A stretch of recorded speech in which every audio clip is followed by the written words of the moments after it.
Hello and good evening and welcome to round 2 of the SSRI GT3 Sprint Season 5 Tier 1 here at Circuit of the Americas in Texas. My name is Ryan Walker and alongside me in the booth tonight is Frank Hopp. And first off, Frank, how are you? I'm doing okay. Looking forward to this race. It's gonna be a hard one, I guess. So, and it's a long one, 75 minutes, so should be good strategy-wise. And it's a difficult circuit with a lot of track limit violations in my guess. So let's see how it goes. Absolutely, Circuit of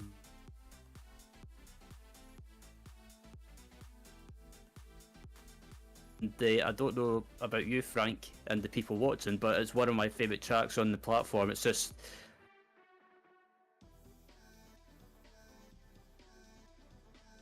so a track that is very challenging with regards to not or trying not to get off tracks.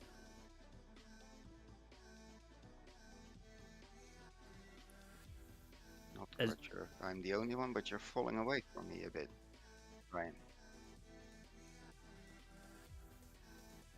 so my apologies there, as my microphone was breaking up there. But yeah, just said it.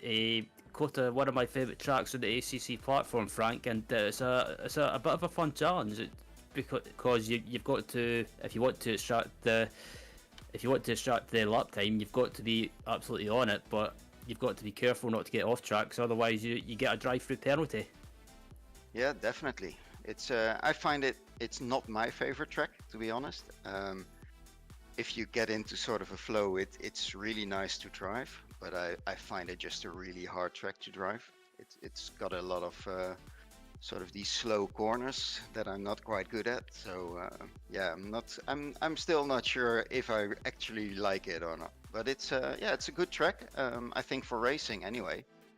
Got a lot of you got a few nice long straights with wide entry corners where you can sort of try and outbrake someone. So let's see how that goes. Absolutely, as we're just about to come to the end of qualifying, and yeah, we'll take you through a bit of a recap from Paul Ricard, take you through results for anyone that might have missed the race last week. It was Chris Hart from Wild Fins Racing taking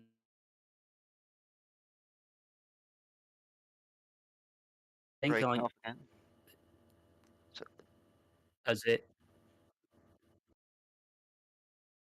yeah, so it's Chris Heck leading the race last time, and Marius Drijs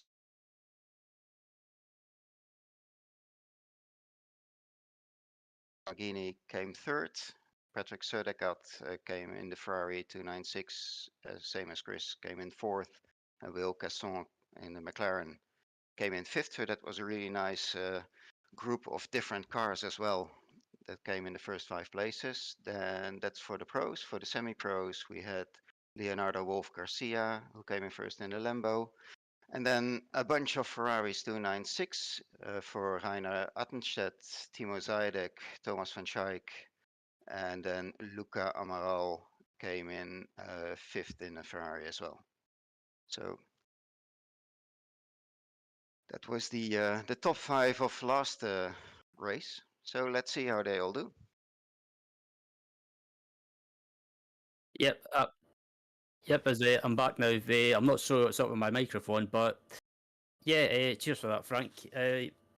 So yeah, as we're just about to come to the start of qualifying, and how do you see qualifying panning out, Frank? Who do you think will be the people to keep an eye out on? And is there anyone that you think it'll maybe spring a surprise? Well, looking at the practice results on the server, and then just during the free practice that we just had, I think Patrick Södergaard has a really strong chance of getting a really quick lap time in. I think on the practice server last week, he did a lot of laps, and quite a few people did actually a lot of laps, like over 200. Um, so there's been quite a bit of practicing going on.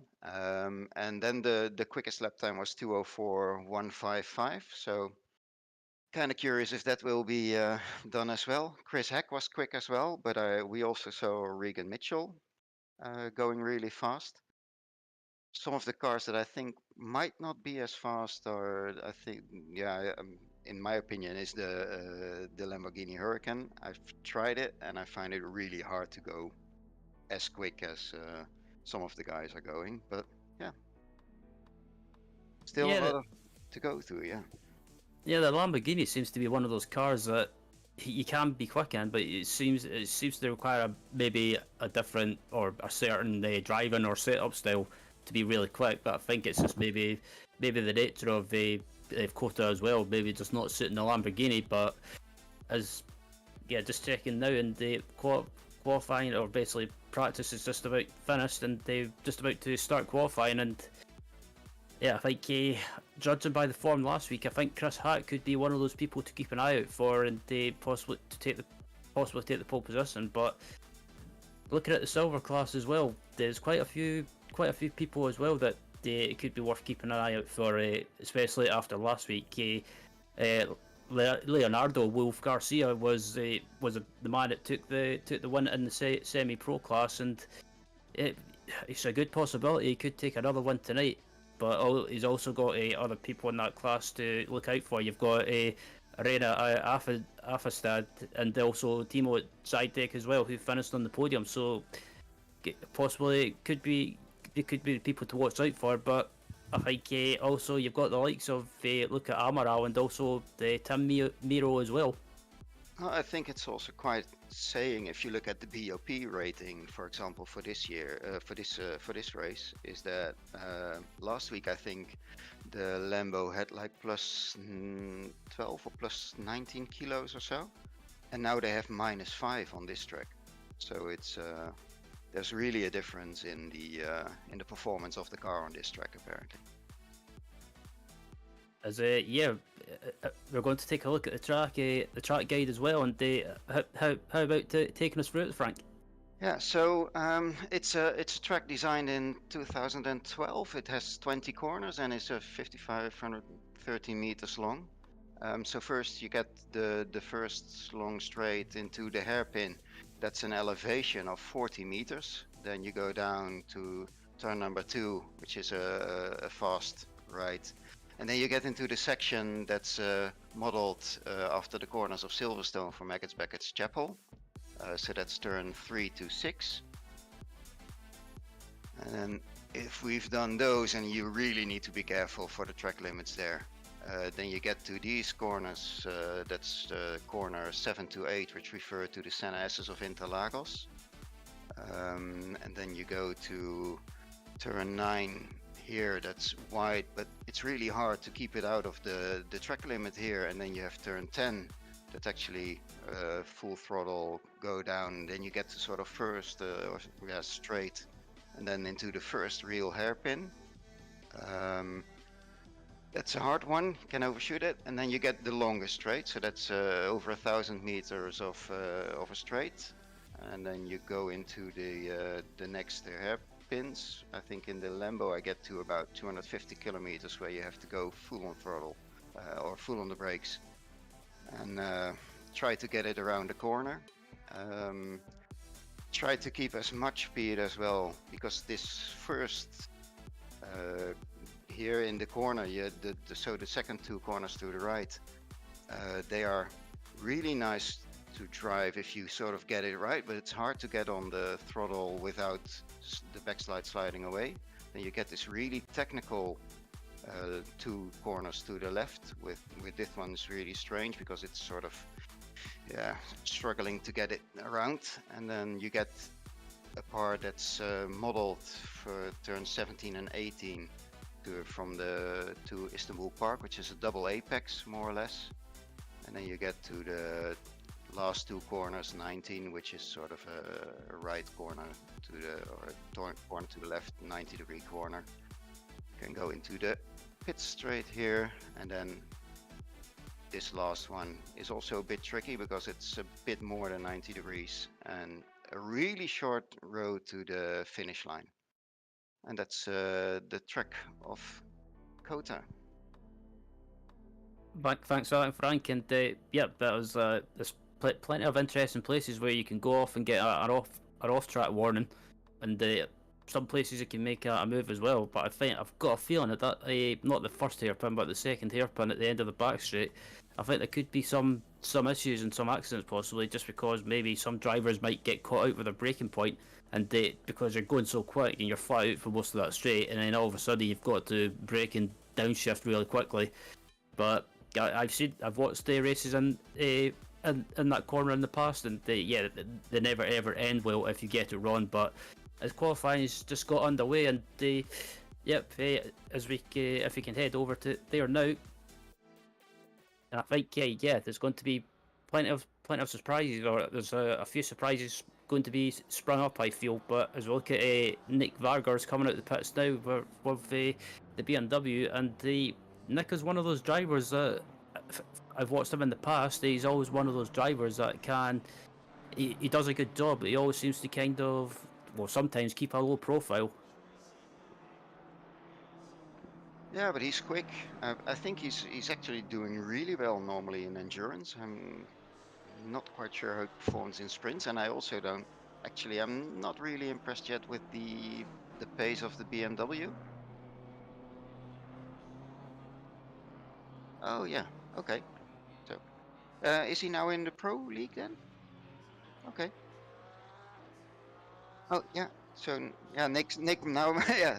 Okay, all my fault. He's actually won the semi-pro league last year, and he's now in the Pro League. So I should keep up with last year's performance. It's all on me. Thanks. But yeah, I was just quickly checking as well on the league page as well. I was checking to see what class he was in, and yep, he is in Pro, as you can see on screen right now. For anyone that's wondering how are the classes defined, or how can you tell what classes the drivers are in, semi-pro is pretty much got a silver colour, and the Pro class has got a white colour, as you can see next to Nick's name.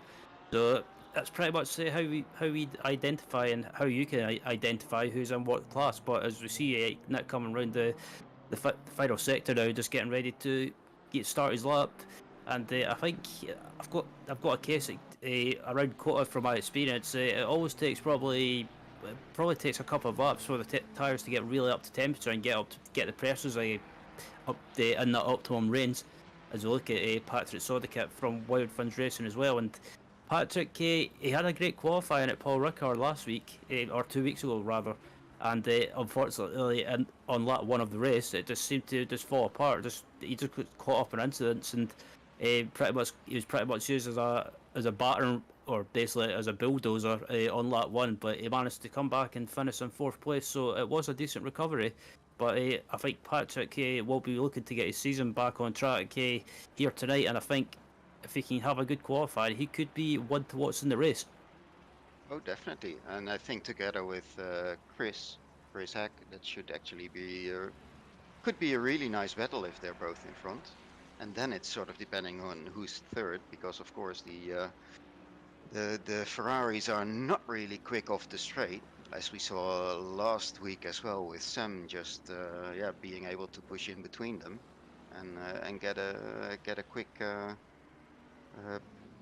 one place in that regard in the first corner, so should be good. Absolutely, and we're in the early stages of qualifying. It's there is a mandatory pit stop tonight. It's a 75-minute race with a mandatory pit stop for fuel only, but you can take tyres if you want to.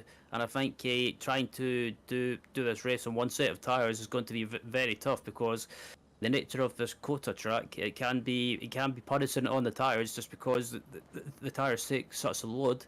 And I think I wouldn't be surprised if drivers end up taking a new set of tyres at the pit stop along with the fuel. Well, that's what I would do, or will do next week. I'm just not gonna be able to drive a whole race on one set of tires. It's beyond me. I'm not known for tire saving, I guess. Yeah, I've never been good at tire saving, or basically saving the tires myself. I'm more of these drivers. When it comes to these sort of races, it's pretty much I treat it as a sprint race, and I just basically destroy the tires and completely forget to save the tires as well. And basically it's pretty much bit of me bitten me in the butt in the past. So I think when it comes to these races, the slightly longer races, say 75 minutes for example, you've got to look after the tyres, and I don't know if you agree, Frank, but it's a bit of as a case of self-discipline. You've got to kind of knock it into your brain to look after the tyres. Well, yeah, but like you said as well, I have a really difficult time doing that. By accident, not by accident, I was driving on the practice server yesterday, and I was there with a couple of other guys, and one of them was Sam Spankeling, and he was driving, and I just took a minute to sort of get into his car and look how he was driving.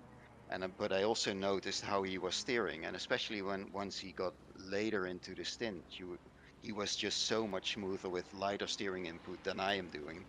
So he'll probably be a lot better on those tires than I ever will be, because I just steer in too much because I want to use them as a brake as well, the tires.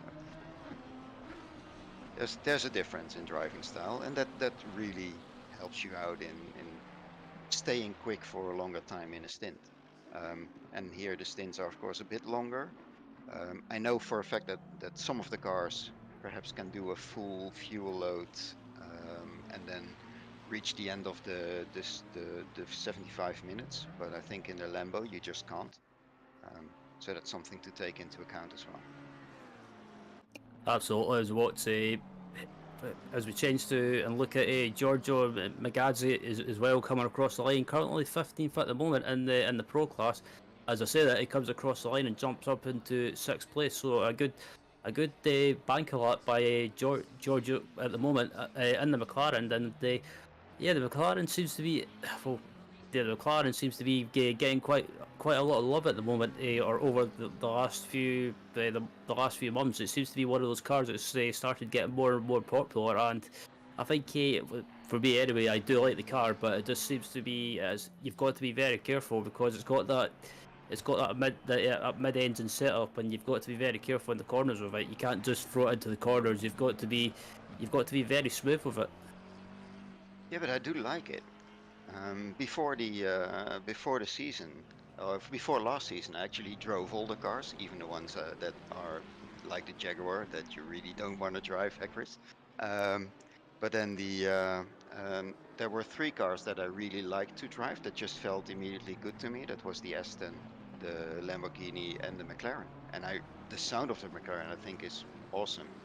Personally, I like it better than the Lambo, the sound. But I think the Lambo, for me and my driving style, is really a lot of fun to drive. Yeah, on ACC, I would probably say my favourite car on ACC is probably the Aston Martin GT3. It's just, but some people say it's a boring car. It's too easy to drive, but I always find if you're looking for a car to jump in and just be comfortable and not really worry about speed, I'd say the Aston Martin's definitely the car to go with. But it doesn't seem to be getting a lot of love on ACC lately. It just because of the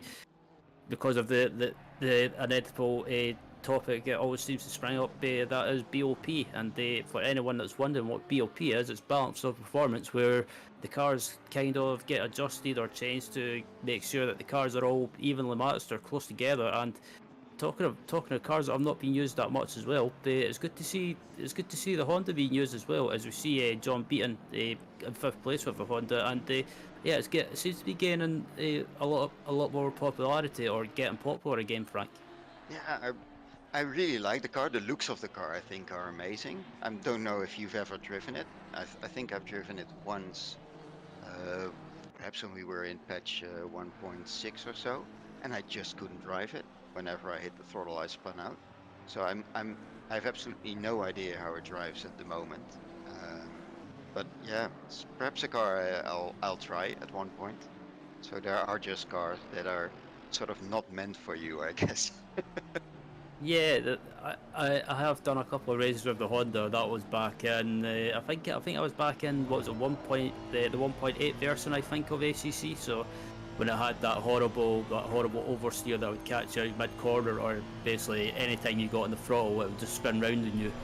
But I've not had a chance to try it out recently. So, but if you can get the car set up to your liking and be very careful of it, it can be a very rewarding car. As we ride on board with John at the moment, he currently got a car in front of him, so he might be getting a little bit of slipstream. But this section of the track here, right? John's getting a bit sideways there. But that's so hard in that corner because you want to get on the throttle, and for some reason, because you need to have steering input as well, it's so easy to sort of slide the car, and you have to counter steer a lot if you're just a bit too much on it. And I'm also kind of curious how much it actually hurts your tires, because the tire mole, I think you can, if you're sort of easy in the first couple of laps, you can save your tires quite a bit, I guess. Which will help you out later in the race. I've seen, I think, a video of Cryptic T.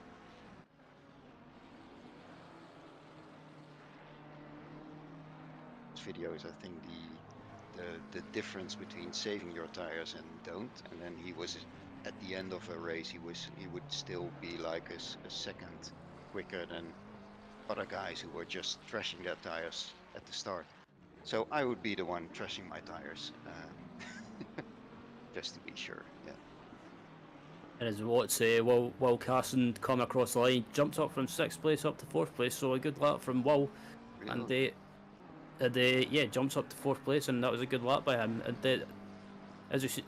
but up at the front, it's 3 Ferraris filling out the top 3, and so with Soda Cat, Hack, and Clayt Barney up there as well. So good to see Clayt up there in the top 3 at the moment, and as Will pulls off, and the first of the non-Ferraris is Will with the McLaren up in 4th place. So good to see a bit a bit of variety up there, even though it's not in the top 3. But as I look at Christoph Holzer as well, currently in the silver class, or semi-pro class, I should say. Sorry, currently in 20th, and looks to be on a decent lap at the moment. So with only sort of like 6.5 minutes to go, we're still waiting on quite a few laps, I think, or a few guys that need to be quicker. I think Nard Cox is not doing a lap or so. Oh, okay. Oh, that's because of the last one, yeah. Oh, because he had quite a few issues in the last race, yeah. Okay. Yeah. Nard's not qualifying because he got a quali ban in the last race. He had a few incidents, and we run a system where people can get reported because they tried or they hit someone, caused an accident or whatever. And then if you're reported and found guilty by the steward team, you receive points, and if you have over 10 points, you get a quali ban. So I think that's what happened to Nard. Yep, so Nard Cox with a qualifying ban, so he'll be pretty much starting at the back of the grid by the looks of it. So it'll be interesting to see how he progresses through the field, and what sort of approach he uses at the start of the race. But as we look at Oliver Rosdahl Anderson, one of our fellow SSRI commentators as well, coming across the line in the semi-pro class, currently 19th at the moment.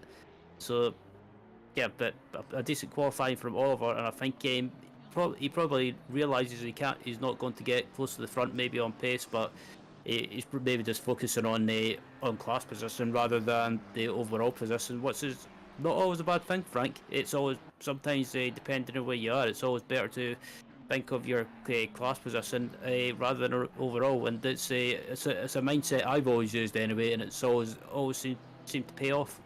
Oh yeah, definitely. Last season, I was in the amateur class and doing really well, and always between the silvers. And then whenever they got around me, I just let them pass, and that saved me so much fighting time and tire wear and everything. Is that it's a really valid strategy to get the most points out of a race. So. As we're just about to come up to about 4 minutes and 10 seconds remaining in qualifying, so yeah, time's running out for drivers to possibly try and improve their lap time, but also, as you see right on the screen right now as well, the track temperature is 27 degrees and the ambient temperature is 20 degrees. And yeah, for anyone that's wondering, does track temperature affect tire wear, or does it come into it? From what I remember, what I learned on ACC when I first started, that ambient temperature seems to be the one that's it seems to affect your tires and tire wear. So I think some of these drivers are probably a bit glad in a way that the track's not rusting hot and it's only 20 degrees ambient temperature. So it'll probably help the tires in the early stages of the race, but as the race goes on, the track that'll probably start getting cooler. Yeah. So the sort of rule of thumb is if there's a 1 degree difference in Celsius on the ambient temperature, is that you so if it's 1 degree higher, you add 0.1 psi to the tire prop pressure. So that's how you manage the tire temperatures as well. Indeed, and also the ambient temperature as well is probably affects, or basically I guess it kind of decides what way you go with tire press. Because I know the optimum range or the tire pressure that you want to use is on the latest version of ACC's 26 psi, I believe, or 26 psi or 27 psi. Yeah, 26. It should be somewhere between 26 and 27, and then with a temperature range, I think, of 70 to 100 degrees. But from what I sort of see or hear, is that mostly people are still going to that high 26 to 27.0, is that they try to use that as their optimal tire pressure.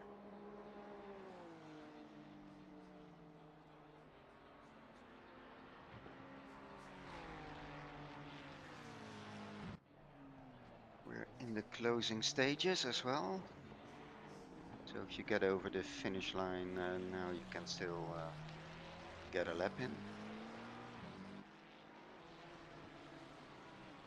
Indeed. So pretty much, if you come across the line with about, I'm guessing right about pretty much 1 minute 30 left in qualifying, I guess it'll be your last lap, or close to being the last lap anyway. But I'd say if you look at the current pole sitter, Patrick Sodicott, on pole position overall, and also in the pro class, coming around the fight, someone's off the track, and that might compromise Patrick's lap, and Patrick comes across the line, and pretty much does a 2 minute 4.265. So that's another 10th lower, so well done. So he's still a 10th off of his qualify or practice time. So we don't seem to be getting into the 203s. Yeah, I was expecting to see maybe a 203, considering but I guess it's maybe just it's one of those tracks that it's so hard. If you want to really get to a 203, you've got to wring the neck out of it and basically push the track limits without getting a cut track warning. So I think maybe Patrick's realised that's maybe as quick as he's going to go, but at the moment in qualifying, Patrick's on pole position, followed by his teammate Chris Hack. So a good day for Wild Things Racing. So Denise will be happy. Absolutely, Denise Pope is no doubt watching, and I know that the Richard Pixley from Wild Things Racing is watching in the chat. So good to see Richard watching as well. And if you're on the ACC platform as well, make sure to check out the new content is currently being released or planned to be released. I think tomorrow.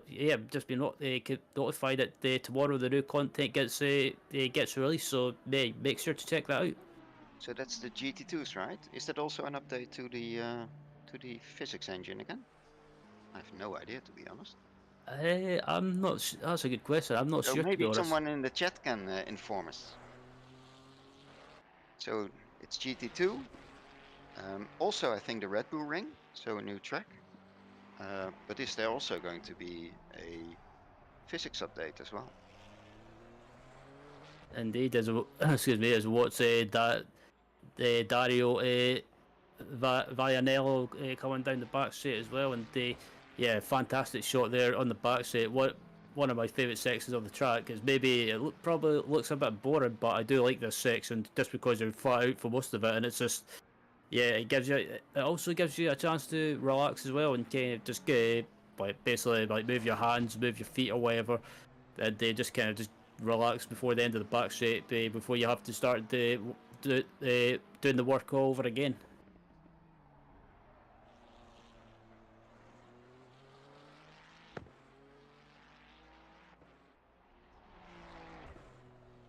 Yeah. Okay. And there's also a question from Anthony. Is that what does a qualify ban mean? That means that you're not allowed to qualify, so you have to start from the back. But that's actually okay for Nart because he practiced that the whole last season, where he did a race from starting from the back and then tried to get up to the front as far as he could. So I wouldn't say he's used to it, but he practiced it.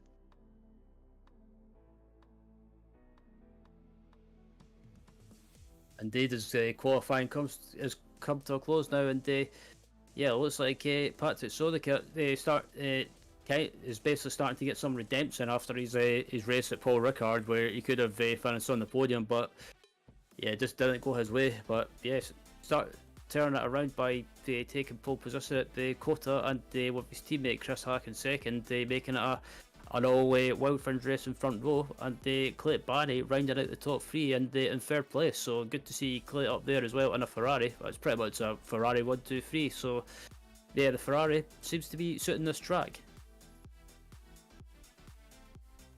Well, that was expected from the practice server as well. So no real surprise there.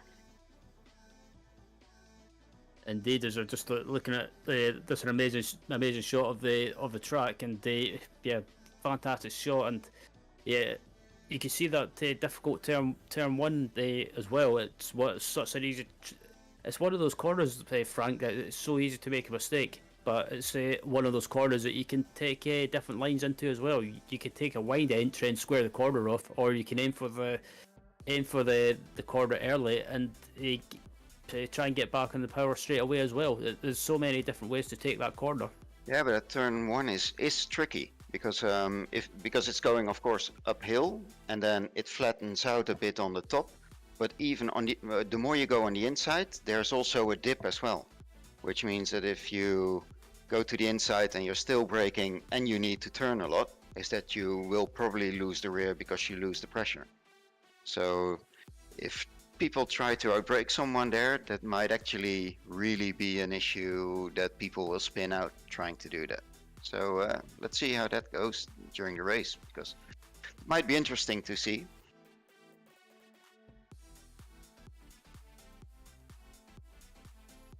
Absolutely. Yeah, I think qualifiers just came to a close, and they will. Before we'll take you through the grid as well before we get to the race, and so it's Patrick Sodika from Wild Fringe Racing taking the pole position with Chris Hack in second place, as well making it a Wild Fringe Racing front row with Clayton Barney in third, and then Will Carson qualifying in fourth with the Dutchman Sam Spenkelink qualifying fifth, and then another Dutchman in sixth place, Justin Dion.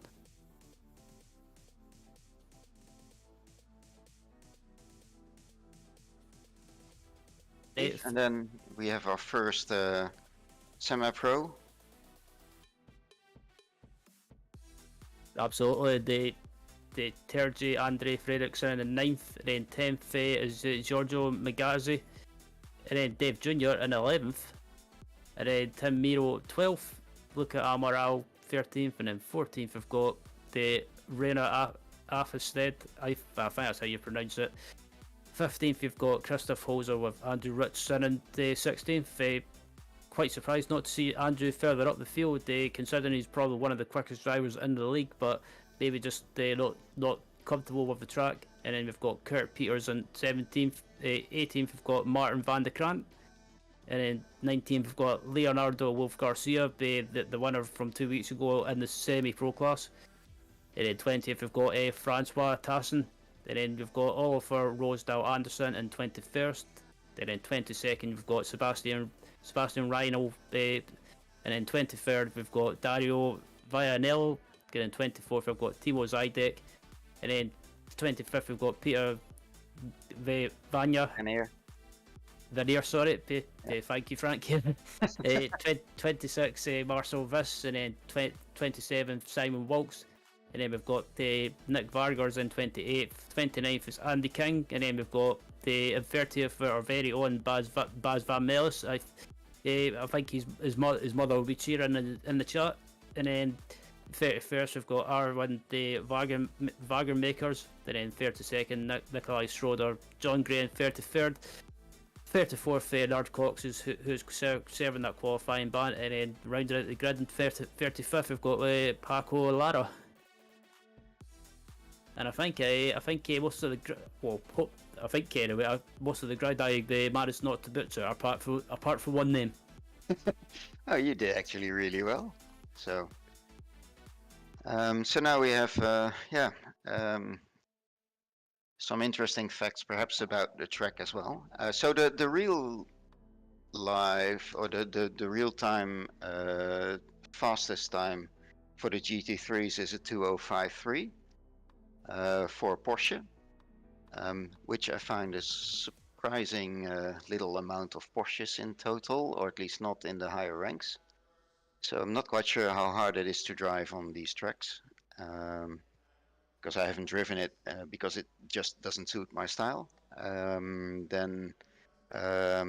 Of course, one of the things that is a landmark of the circuit as well is the lookout, which is a 70-meter high tower with a 360-degree view of the circuit.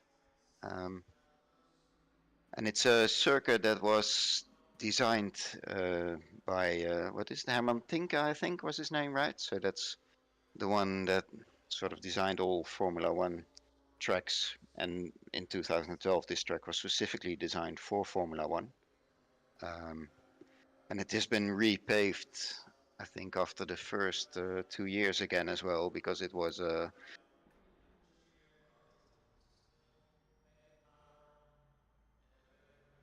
just too dangerous to drive. Especially, I think turn 2 was a really difficult track, and I think they sort of removed everything, put some concrete on the bottom, and then layered it again with asphalt to make sure it wouldn't scrunch up as bad as it did before. So, or Herman Tielke, yeah, that's the name. Thanks, Ben. So yeah, interesting track. Yeah, just because it's tried to do sort of an homage to, I think, all the other tracks that I mentioned before. So it's Silverstone, the Suzuka, Bulgari. So yeah, really, it's an interesting track that was created, but I'm not convinced it's a track that I like. So. Yeah, it seems to be one of those tracks, COTA. People like COTA, other people don't like COTA. It seems to be one of those tracks. It's got a mixed reaction, and I think for me, I like the track. I've never been quick around the track, but it's one of those tracks I just enjoy, especially that twisty section after turn 1. It's basically because you're going left, right, and then you've kind of it's if one of you those nail that, it's great. yeah, exactly. If you nail it, it's great. And if you nail it up around here, it feels very rewarding. But it's one of those tracks that you've got to watch with those sausage curbs, because if you go over them, they can possibly end the race, and also you can get you can get major damage as well. But as the car set off on the warm up lap as well, what's your mindset on the warm up lap, Frank? What sort of stuff would you be doing to get into that mindset and get prepared? Is there anything in particular that you would be doing? No, what I'm doing is heating the tires with the brakes.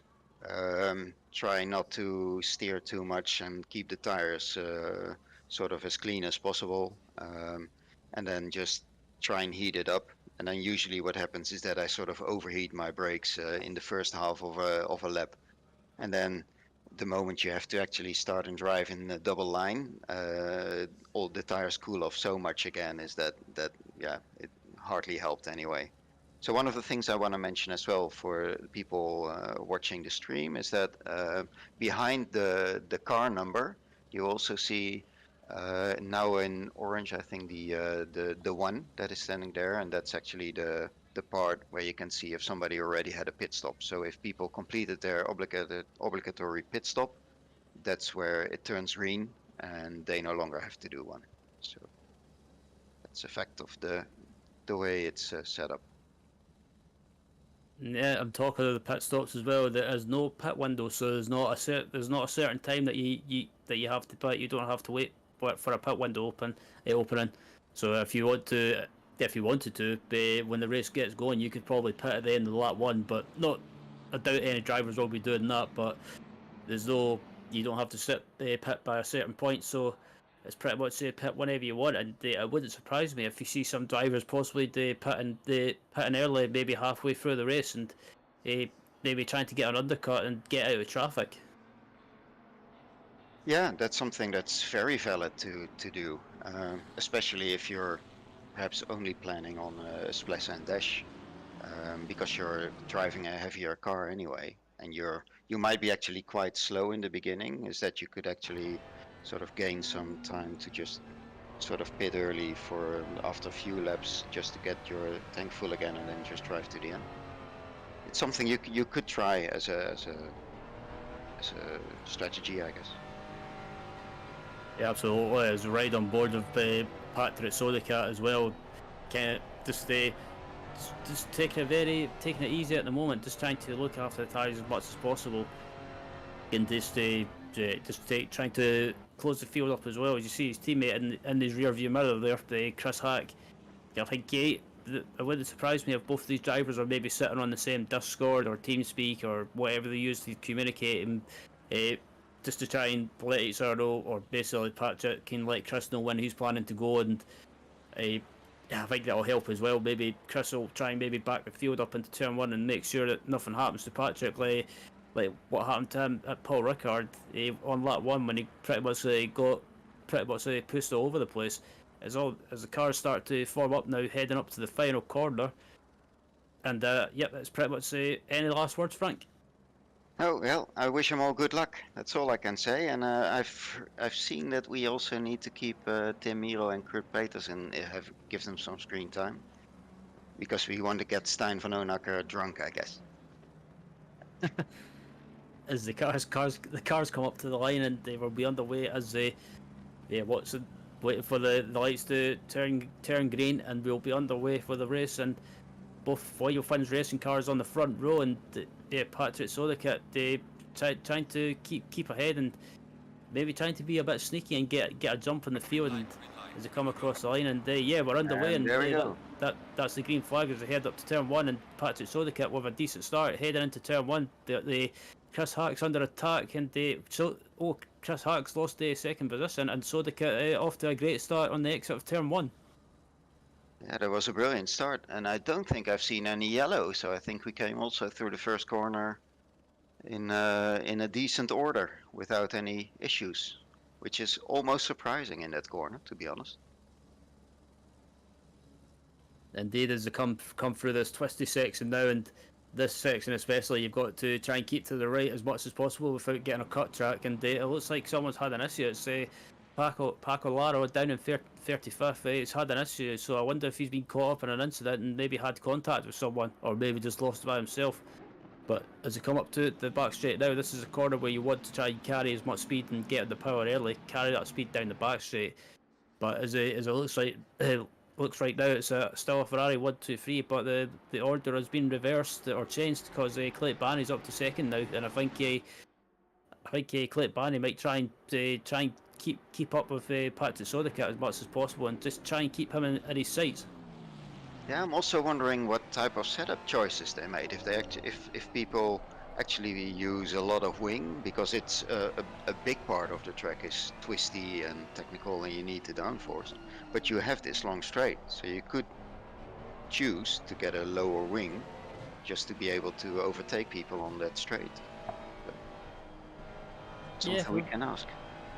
from my experience, I think of racing around here, this is with the Aston Martin, of course. I went with I didn't go with like full wing or full downforce. I can't remember what I was running. I think I was running wing 7 or wing 8, just because I prefer more downforce for the high speed sections, especially the twisty section. But other drivers prefer to use maybe the lower downforce for the back straight, just to try and make sure they don't lose too much straight line speed. So.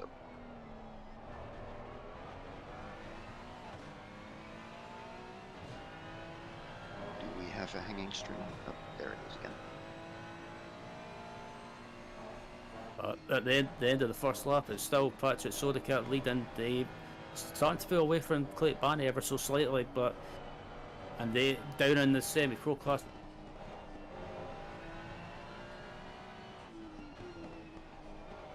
Two pro class cars behind him, so he's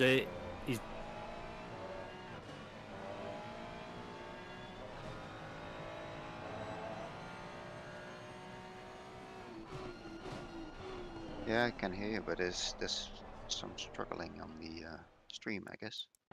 Okay, so there's a replay. Well, there's a bit of bargy. So it looks like this is Laro at the moment, and it looks like I just got just a slight bit of door-to-door contact there, and they got sent in. That was a hard hit into the wall. So it wouldn't surprise me if that's his race done. He couldn't have had a worse place to bump into, yeah. So that's heavy damage. That means a pit stop, I guess.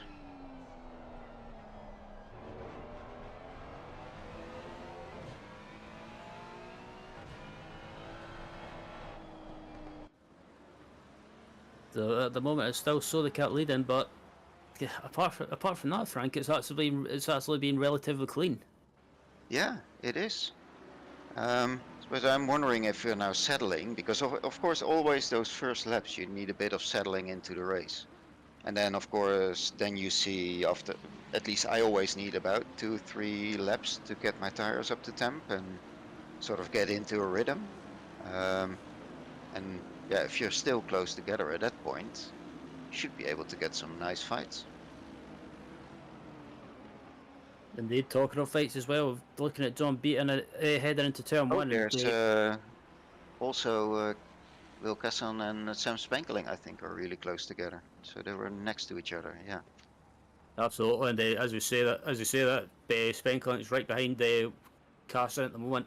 And I think if Spen gets a run or senses an opportunity, he'll probably try and send up the inside, and if he gets an opportunity. But obviously that McLaren in a straight line is a quick car, so I think it might be a little bit difficult at the moment unless Sven can really nail that exit of the hairpin. If someone's had an issue, that's Sebastian. Sebastian's had an issue. I hope it's not his wheel again. So that's one of the things that happened just before the race, is that Sebastian had an issue with his wheel not being detected in game. So I hope it's not come back to haunt him.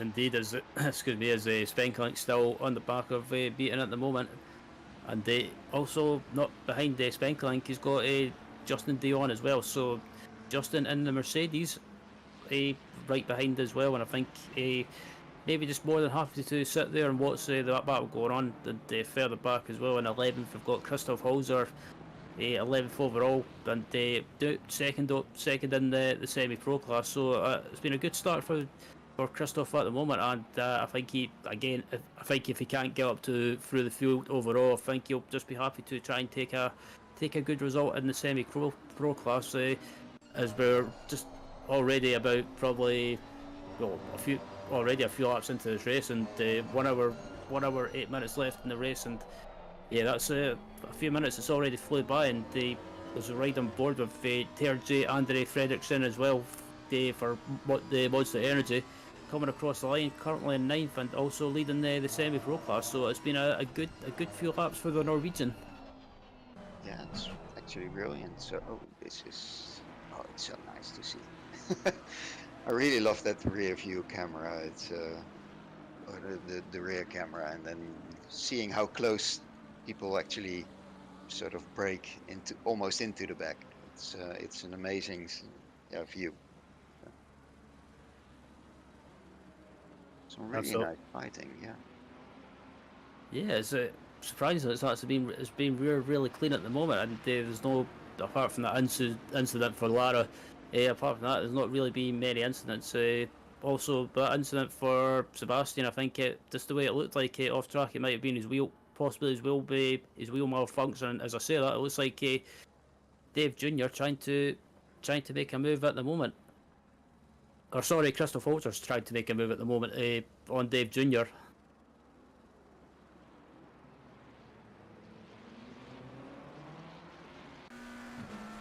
Doesn't really seem to get into the top speed.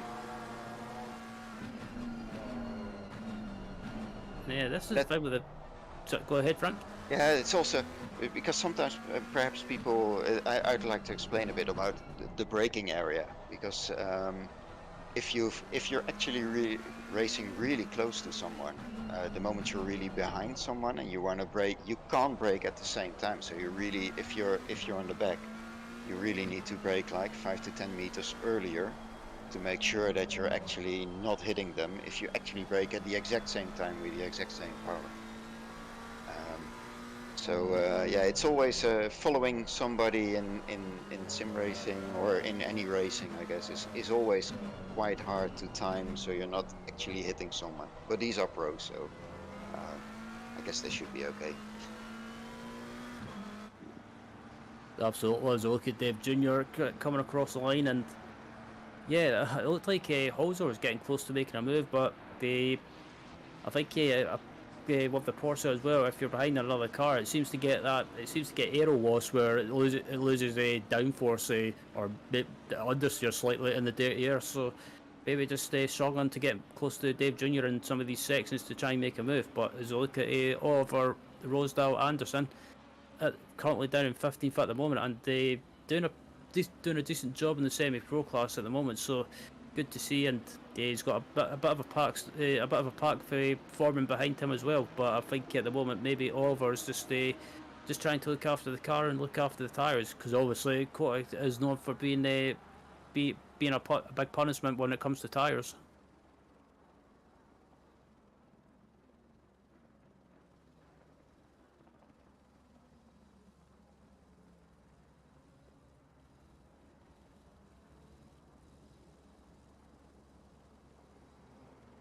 And we just got notified as well. Oliver actually made a move as well. Once we missed, so Oliver up into 16th, 15th overall rather, and they up another position in the semi-pro class.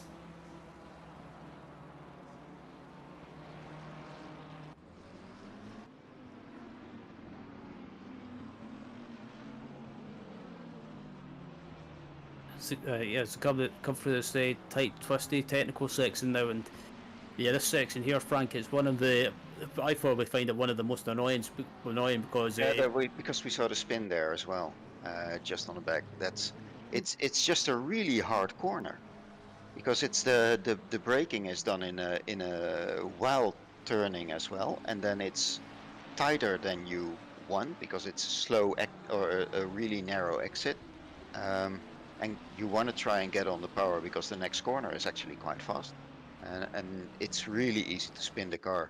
And you also have a feeling sometimes if you're driving almost next to a car that you can actually overtake there, but it's really hard. And if they turn in and they hit you, you will probably spin out.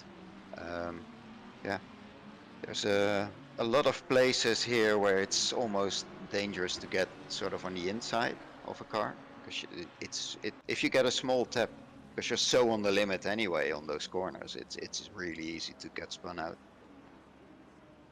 Absolutely. As I look at the race winner from Paul Ricard in the semi-pro class from 2 weeks ago, Leonardo Wolf Garcia, currently down in 8th place in the semi-pro class, I believe, and under pressure from Timo Zidek at the moment as well, another semi-pro class driver. So yeah, I think maybe Leonardo's just not feeling comfortable with the track, or just maybe had an issue somewhere and lost some positions. But yeah, it looks like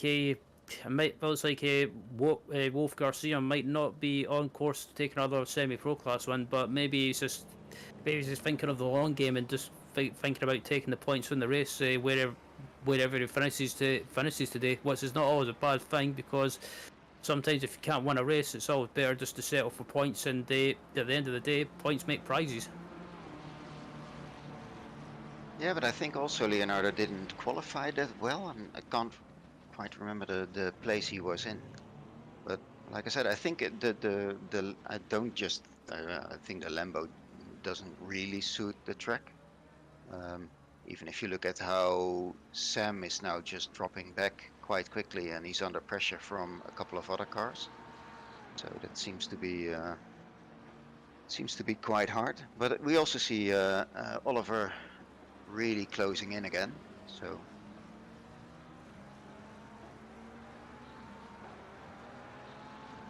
yeah, so there's a nice little fight here going on with a couple of cars that are all within half a second to a second, so it should be good.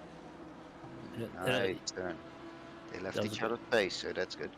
Yeah, I was about to say, it looked like there was a move about to happen, but yeah, good racing between both the drivers, leaving each other enough room, and racing each other with respect as well, which is always good to see. Because I've never been a fan of being alongside your other car and just being forced off the track as if you're not there. I've always found that to be a bit of a dirty driving. Well, that's just my view anyway. Yeah, and I'm also kind of curious how good the cars will still react once we are a bit longer on the way, and you get the tire degradation kicking in. So will they still be able to make the turn? Oh no, there they didn't. It was just a really tiny bump, and just a bit of outbraking. Yep, as always, like Oliver's trying to make a move. I think he thought about trying to make a move, but decides against it, and decides to play the waiting game, play the pacing game, and trying to make a move on the car in front of him. But I think Oliver's one of those drivers that I've watched for quite a while now, and he might not always be the quickest, but he knows how to. He's one of those drivers that's got a bit of a patient head on his shoulder. But as I look back up at the front as well, Chris Hack has caught up to the back of Clint Barney, and I think just a matter of time before Chris possibly makes a move. And if you're on a strategy, or if you're Chris and you're on a strategy you've got set in mind, I think you've got to try and make a move and get by as quickly as possible. But look at the difference between Patrick Söderqvist and Clyde. I mean, it's 7 laps, and he has 0.9 seconds each lap that he drove away. So that's immensely quick.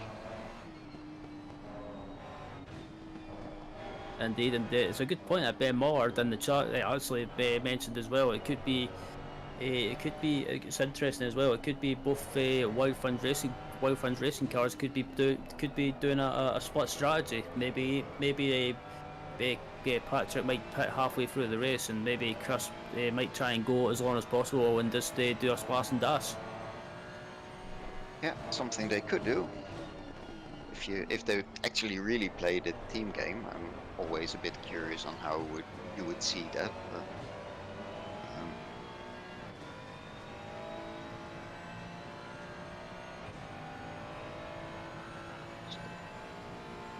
so behind Dave Jr., that's where we have now the biggest fight, and then behind Leonardo Wolf, we also have 2 cars close behind that.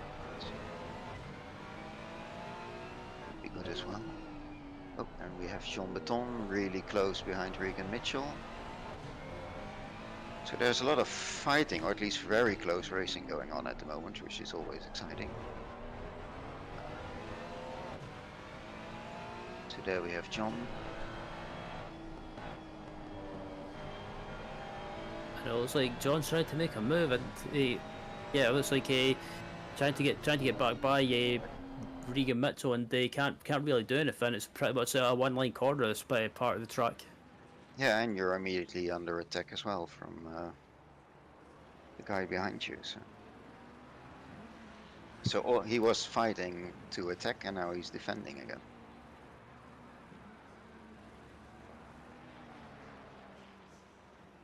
He just had a bit of a slide getting into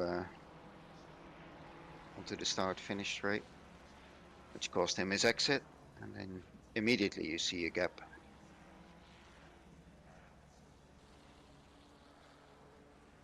That's closed up quickly. Yeah, it was good to see that. I closed up quicker than I expected, and it looks like Really good braking. But through this twisty section here, John just loses a little bit of touch with Regan, and I think Regan's starting to pull away now.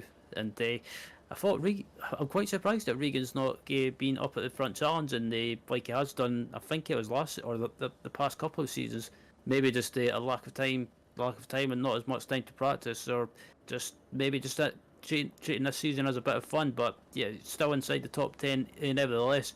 And it looks like Chris Hack still cannot get by Clayton Barney, and Will Casson in the McLaren and fourth has caught up to this battle now.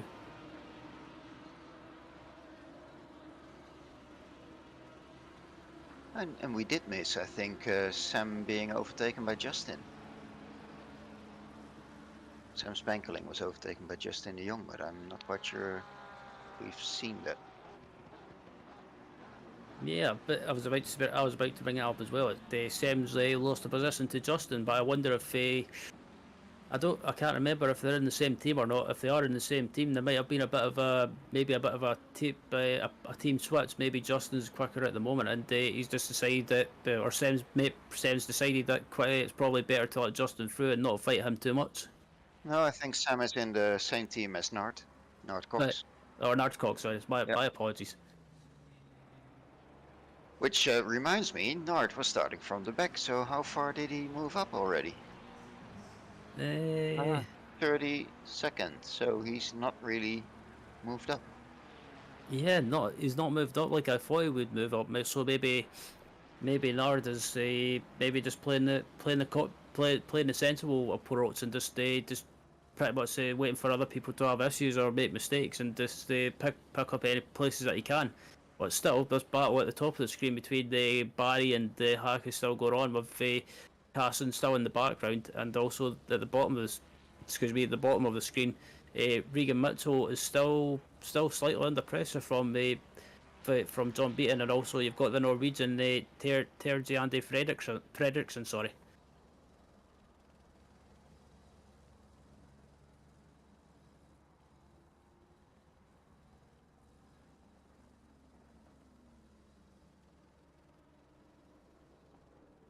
Well, the battle for second is, I think, heating up, because Will is actually really closing in on Chris now as well.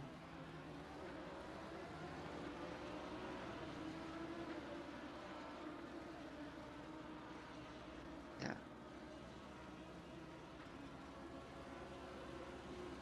Well, unfortunately, we can show only 2 battles and not all 4 that are going on, I guess. Yeah, I was going to say there's so many battles going on everywhere. It's hard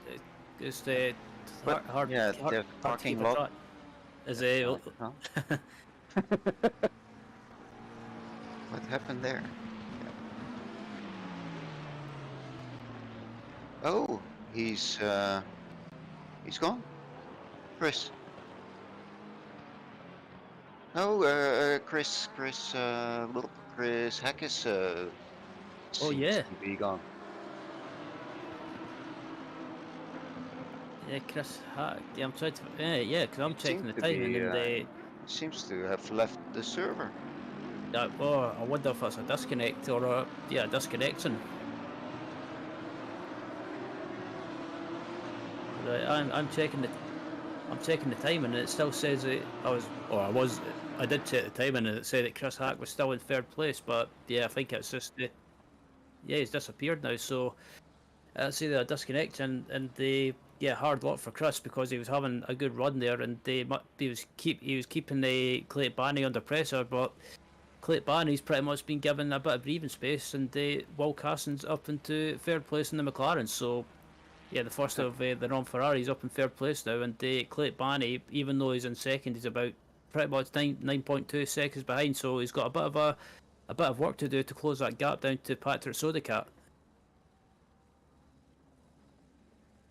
Well, looking at the average per lap deficit, I don't think he's gonna catch Patrick unless Patrick perhaps has a problem or a really bad pit stop. Otherwise, I wouldn't expect Patrick to be overtaken at the moment by Clyde, to be honest. Oh, Chris Heck had a power cut, I noticed in the chat, in the video chat. Yeah, I think obviously in parts of the UK there's like real high winds, so I don't know if that might have been a factor with having a power cut. Maybe just something's happened in that regard. But unfortunate for Chris either way. Yeah, otherwise we're gonna have to check the money trails on who paid who to get his power cut. So that's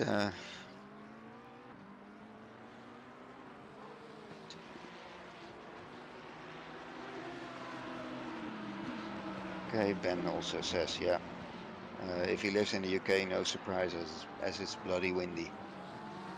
Yep. Yeah.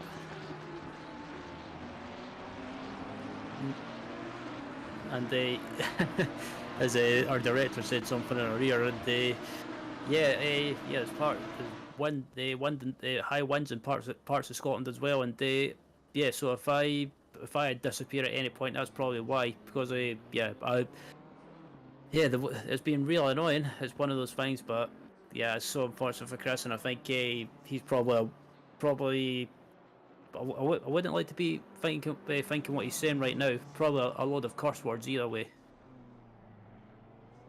And I also noticed that actually quite a few pit stops have already happened. If you look on the sort of the lower end of the people driving. Yeah, Nard Cox, Bas van Melis already pitted. Surprising how many already did that. I mean, it's still 15 minutes to go, so.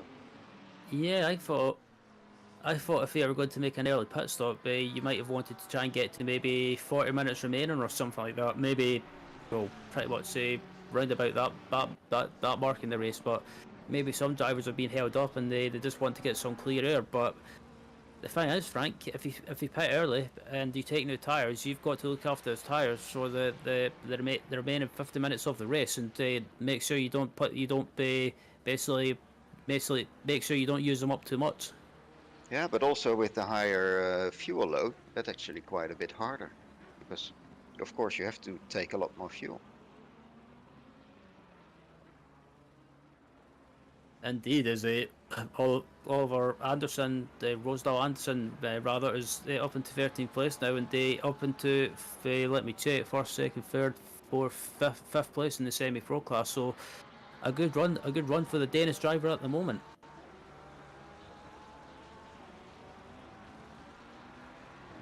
Well, and I've been confirmed with my theory is that according to Richard Pixley, Patrick paid them to do a power cut.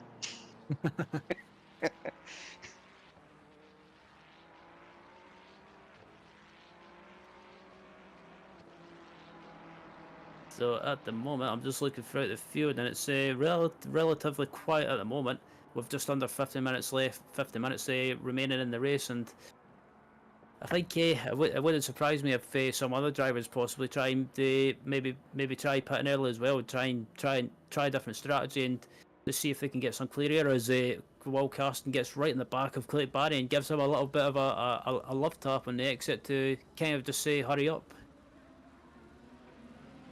I'm also because of the really low speed turn before this straight, I think it's actually quite hard to get so close to someone and sort of accelerate at the exact same time that you actually can close up on that part. I think it's really hard to do.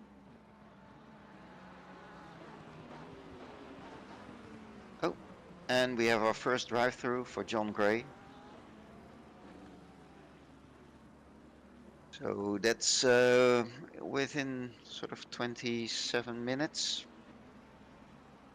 But does that mean?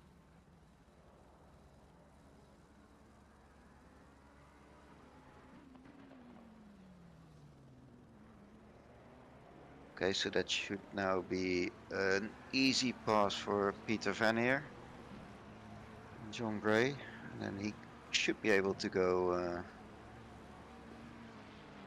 and fight, I think, Maarten van der Kraan, if he's able to close that gap.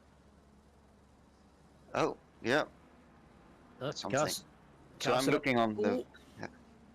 Oh, sorry, go ahead, Frank. I was just watching that move. Yeah, I'm looking on the lower corner, and in the meantime, Will Casson is passing Clyde Biney. So,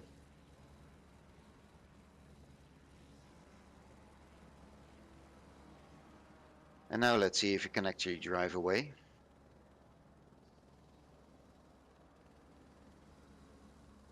If you look at the car of Clyde, he's just really he's more sliding. Yeah, so I wonder if Clyde's maybe using the slightly lower downforce for the straight, but in the corners that might be compromising him with the amount of sliding he's doing. So I think when it comes to these sort of tracks, I prefer to use a high downforce just for these type of corners, just because it seems to help with it just seems to help with tyre wear, and with the car, it seems to stop the car sliding around a little bit. Yeah, I must say, during practice, I'm sort of trying to get a bit lower wing, but that's just because otherwise, with a really high wing, you need to add up the rake as well of the car, and then your top speed on the straight is just going down. But that's also because I'm not quite sure how you guys drive. And looking at the sort of meta setups, those are the setups that you can sort of use. I think most people are then using like the maximum amount of toe on the front tires, and when I try to do that, I just can't drive that, so I always use a lot less, which means I don't have, I think, as much turn in as somebody who actually is able to drive with that. So. Yeah, but on ACC, from the races I've done, my driving style or setup style, I always prefer to use pretty much a high wing. Just because it suits my driving style, and I've never been able to adapt to cars with low wing or cars that slide around all the time. Because it looks like the 23rd, the Tassin has got a drive-through for track limits as well.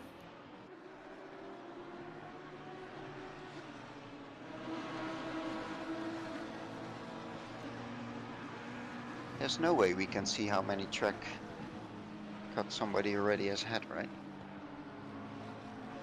Is that nice? Yeah, that's...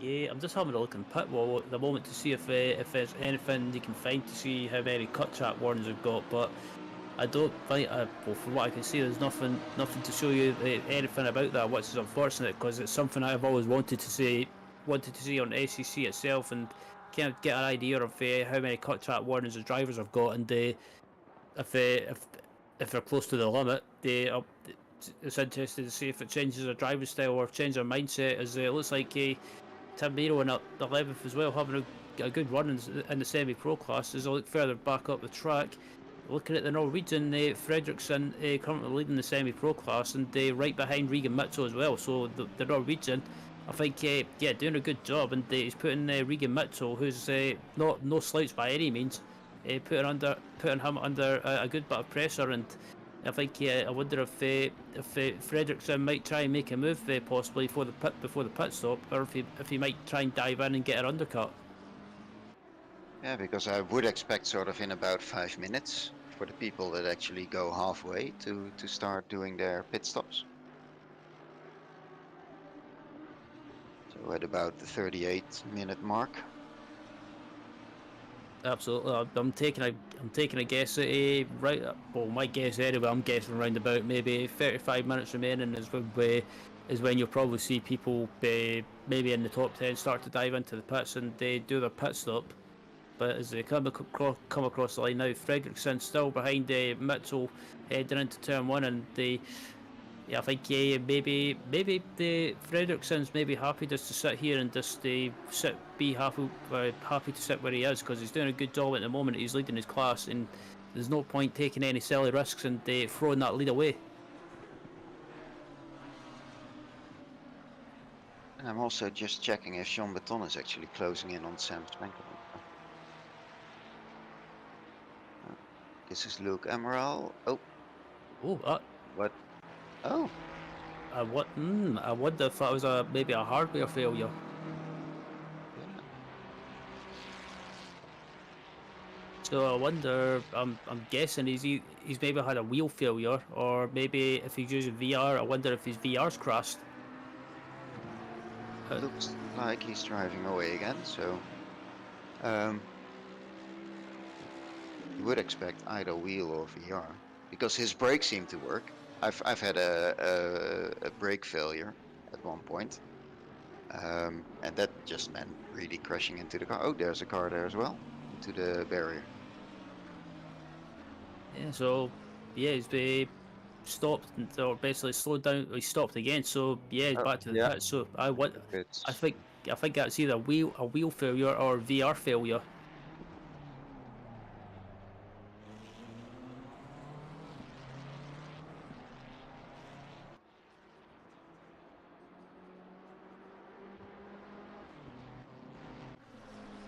If somebody can get us up to date on what happened with him, then that would be nice.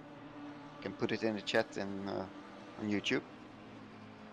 I'm just checking Discord now, and look at Amaral as typer on the chat. So I think he'll probably explain what happened, and yeah, it's just the way he pulled off. It was a bit strange. It just looked like something happened. It was a technical failure. So, but I'm interested to see what the issue was. But still, this battle for 9th and 10th between Mitchell and Fredriksson still going on at the moment, and Regan Mitchell as well is actually pulling the Fredriksson along, and they're catching up to the back of it looks like John Beaton as well in 6th. Catching up to Beaton in the Honda as well, so it feels like we've got a three-way scrap starting to form up, and not too far behind this battle as well. You've got the Bugatti and the McLaren slowly catching up to this battle as well, and I think if you're one of these drivers, if I was one of these drivers anyway, I would dive into the pits and maybe try something different with regards to the strategy, and maybe just try and get some clear air and put down some quick laps to try and leap some of these cars in front. As Watson Nardcox as well, heading up to turn 1. Yeah, he's trying to take over Dave Jr. So, and I've just read the message on the broadcast chat is that we need to give Oliver and Boss some love on their rivalry. So, as well. So that's but we can only say something. Oh God. We can only say something about that at the moment, of course, that Oliver has had his pit stop because Boss already had it, and otherwise we don't know where they are in their rivalry.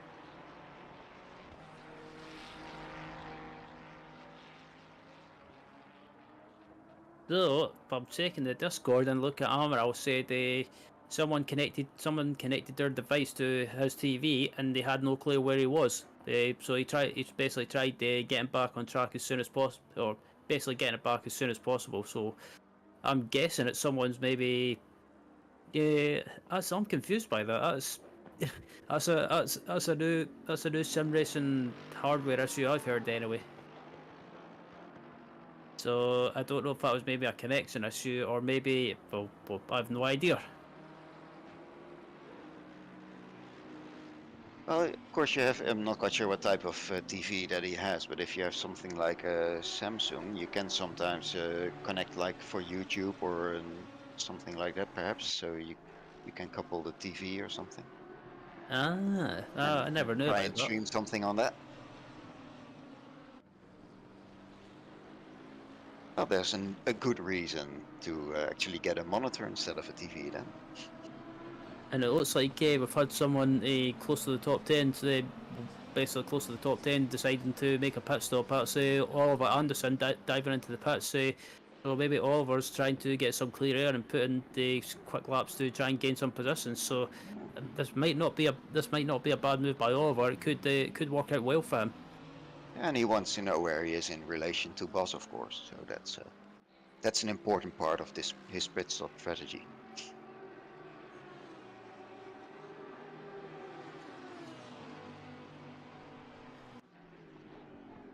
So yeah, we are expecting more pit stops to come in because we're now almost at the halfway point.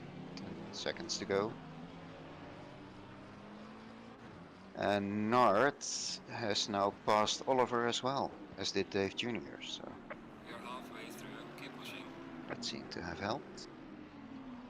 Indeed, as actually talking of pit stops, the leader Patrick Sodicat's dived into the pits as well. So yeah, Sodicat, I think that was a good call by Ben Mollard with regards to the strategy. Patrick's pretty much split the race in half, and not always a bad thing considering he's got a decent enough gap to second place. And I think I think he's pretty much just decided to split it in half, and someone else dived into the pits as well in front of his battle. That was Justin de John Betton as well.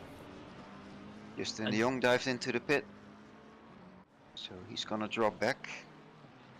Then I'm really curious how they will end up compared to Nart, because Nart is normally, of course, very quick as well.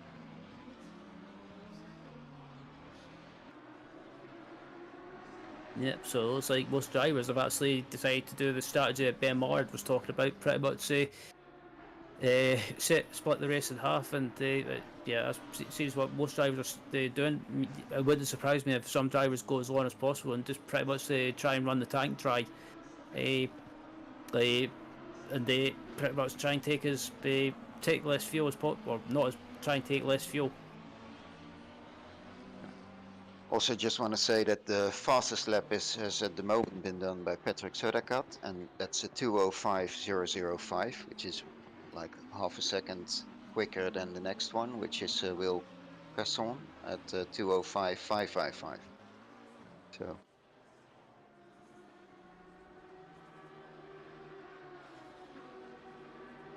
Yep, Watson Fredrickson still trying to get by Regan Mitchell. He doesn't look to be in any hurry to try and get by, and I think he's just happy to sit there. But still in the background there, you've got Magazi and the McLaren, they slowly closing this battle down. So if any of these two get caught up, Magazi could be the one to pick up the pieces. But I'm interested to see if either of these two will dive into the pits at the end of this lap. I think Fredrickson might try and Fredrickson might try and go to the 30-minute remaining mark and just try and stay out the track as long as possible. If you're in front and you have, because he has of course about a 10-second lead on the number 2 in the semi-pro class, so yeah, then he can sort of take it easy. But yeah, Regan's going in, so Terje is staying out for a bit. And now I'm wondering if he can actually sort of pick up the pace a bit as well. Yeah, quite possibly. I mean, I think maybe that's why he's just sitting behind Regan and just waiting until Regan pitted to try and go as quickly as possible. I mean, as the fuel burns off, I have noticed that these cars do tend to get quicker and quicker sometimes. So it wouldn't surprise me if Fredrickson starts getting quicker and being in clear air, it gives him a chance to put down some hot laps. Well, his last lap was a 2:07.110, so let's keep that in mind and see what he does. Here's Timo trying to pass Nicolas Schreuder.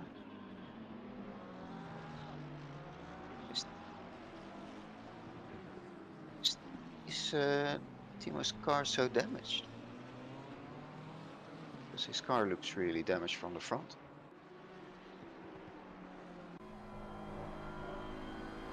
Yeah, it was good. So I thought it was just me, not some damage on the front. I don't know if maybe he's ran into the back of someone, or it's just it doesn't look to be major damage. Maybe just some scratches on the front, and I think maybe just a slight slight bump possibly. It looks like we've got another person diving into the pits as well. It looks like Afenstad has dived into the pits as well.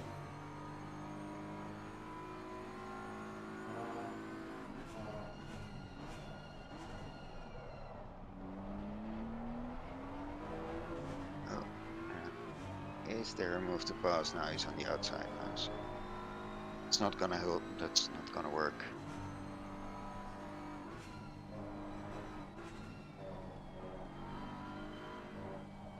Also checking if Fredriksson, his lap is now quicker. I think he's a bit off, if he's not going into the pit now anyway.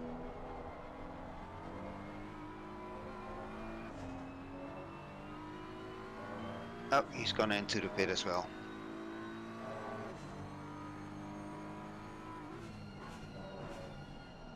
These are still right on board with Schroeder. As I say, Zidek runs wide slightly on the entry of the hairpin, so that'll compromise his exit.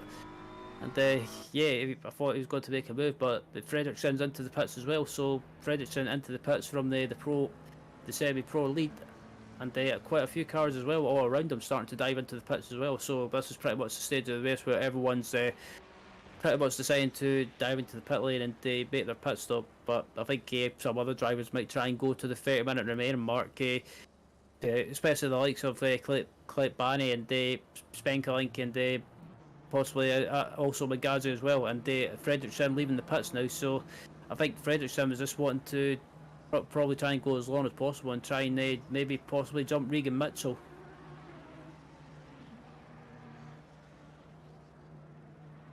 As the pit exit's going to be close, I think Regan Mitchell might just jump, easily jumps him. Yeah.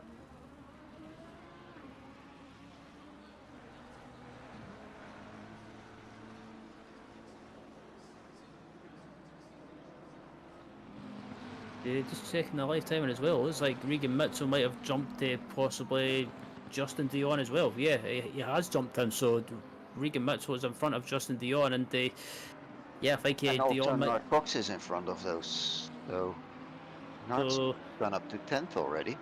Yeah, I was going to say Nard Cox. Where did he come from? Yeah. What the hell? That's a good point actually. I wonder if Nard Cox took a. I wonder if Nard Cox has actually took a full tank of fuel. Even though you still have to take fuel, it might have just took 1 litre of fuel, and then took tyres, and that might have saved him time in the pit stop. But I think because he did it already really early, I guess, and then that caused, of course, because he then had a completely free track and he could just sort of like hot lap, I guess. Yeah, yeah, because at one point Nard was down in 20, was it 24th or 25th? 32nd. Yeah, 32nd. So I think Nard Cox might have played a blinder with this pit strategy and pitting early and getting some clear air. He's up into the top 10 now, so yeah, credit to Nard Cox. It's been pretty much a good race by him at the moment to get through the field. Yeah, now of course it's a bit of a wonder how his tires are compared to the guys who've just gone for new tires, because that might actually make a huge difference. But ooh, that's a nice overtake on the inside. Oh, Barney's got a drive-through. Yeah, Barney's got a drive-through, so that must be track limits. Didn't he have one in the last race as well? I think he had one in Paul Ricard as well. That's a good question actually. Because he dropped off there as well at one point. I think he had a drive-through there as well. I think he did, but I can't. I'm not 100% sure. But he did end up dropping off slightly. I seem to remember, yeah. So yeah, Clint Barney maybe just been pushing too much with regards to the track limits, and unfortunately it's come back to bite him. Stayed out a bit too long on all the tires. He should have done that pit stop before. Yeah, quite possibly. Because now he needs to do 2 pit stops more or less. And if he was planning a pit stop, he now needs to do the drive-through. You can't do a tire change. I think the drive-through is obligatory before you do the rest. So if he just took enough fuel to get to this like half-hour mark, he might be in trouble as well.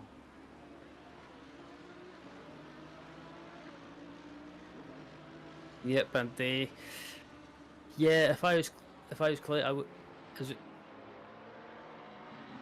As it looks like we've got a replay of Zydek getting by Schroeder, and it looks like Zydek throws it on the inside of Schroeder, and they unsettles Schroeder. Schroeder runs wide slightly. They has to basically back out, and they compromises his corner, and Zydek gets by him and gains a position. Nice clean overtake and given space by both, so that's nice. Synard's doing amazingly well. Currently sort of running third of all the people who've done a pit stop.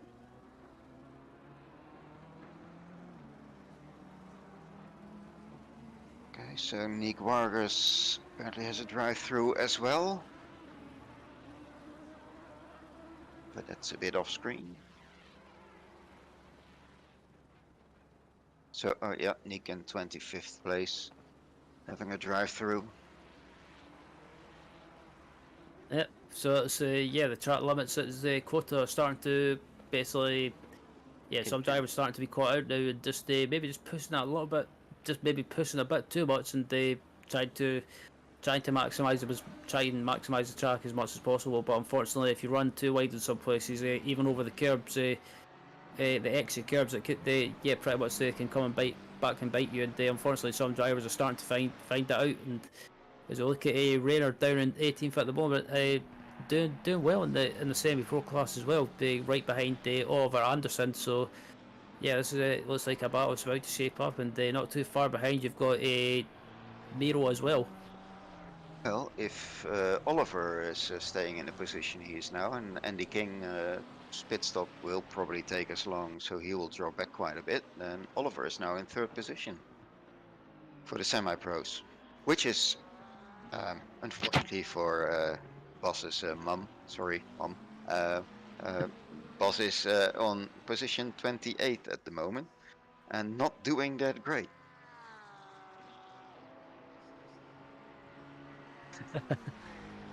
So yeah, still plenty of battles going on as well, and as you see there at the top of the screen, it looks like we might have a 4-car battle starting to form soon. And currently 10th at the moment. Just looking right now, 10th at the moment is Andy King, and it's been a quiet race for.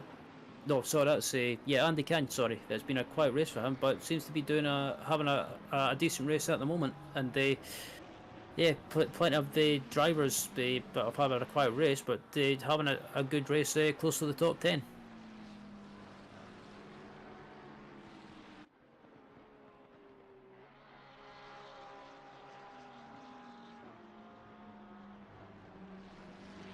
I do love the livery of Oliver's car. It's really amazing. Yeah, I do like that livery. It looks kind of, how can I describe it? It looks kind of funky. It kind of got a funky look to it.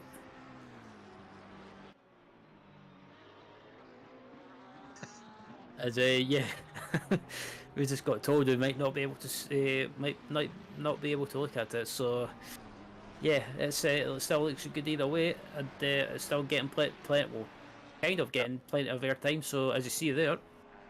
People that want to see it, they need to sort of pause it on a big screen TV on YouTube.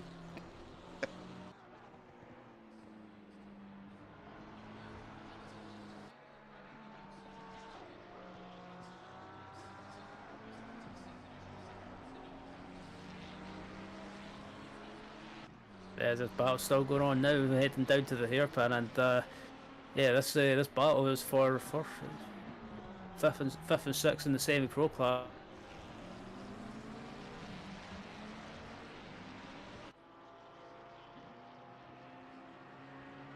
Or is he already on a pit stop?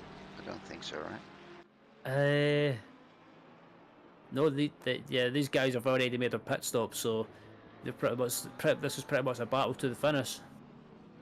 Well, Sam is now in number 1 position, but he still needs to do his pit stop, I guess. So what's the top? 2 at the moment. Yeah, Clyde still needs to do his pit stop, so he's done his drive-through now.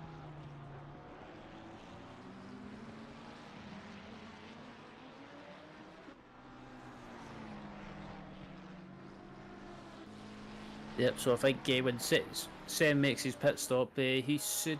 Yeah, I think Sam should be round about top 4, top 5. I think as this battle at the top, the bottom of the screen, I should say, is still going on at the moment. It's a bit of door rub. Oliver's been overtaken as well. While you're looking at the bottom one, Oliver's been overtaken on the upper one, but trying to get back on the outside.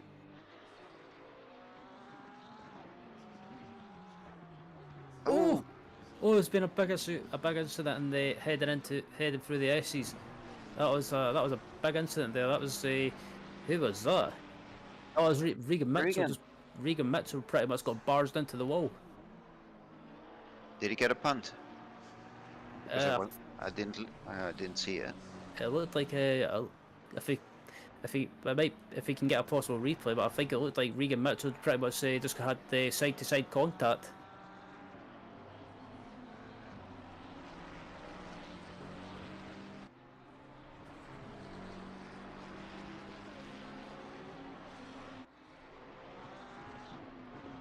But still, yeah, that was pretty much a big hit for Regan into the wall there. But luckily he manages to get going. But yeah, I think if I'm Regan, I would be slightly frustrated by that because he was having a decent race, but he's ended up falling back down to 17th place now. As I've got a replay coming up, and it looks like Regan runs slightly wide on the exit of turn 1, and they've gone side by side with Justin Dion, and it looks like Justin just came across slightly there, and yeah, if I was in charge of if I was part of the stewards, I would pretty much put Justin Dion at fault for that incident because he came across. Yeah, but it was really tiny. But yeah, that's if there's a report, that's for the stewards to decide. Sometimes I'm lucky I'm not one of the stewards. I was going to say, it makes me glad I'm not part of the stewards because it must be it must cause a bit of a headache they having to look through replays and trying to decide who's at fault for what incident or what decision to come to. But still, it's been a great race nevertheless. And looking at Martin van de Kraan, with it looks like is that Bas van Mels behind? No. Oh, okay. Yeah, that's that must be. Marcus was just overtaken by Martin van der Kraan. Okay. Yeah, I was good to say. I thought it was a bit strange seeing the Baz in a Mercedes, but it just it was like pretty much too much going on to keep up. But yeah, as here's Baz there, and I have to say I do like this livery on the BMW that Baz is using. It looks very, very artistic.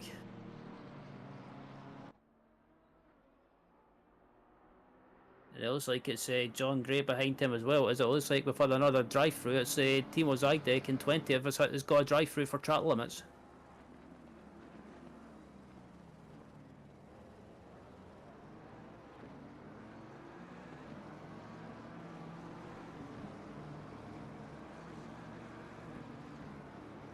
And Sam just keeps on driving, so I think he's planning on doing a pit stop as late as possible.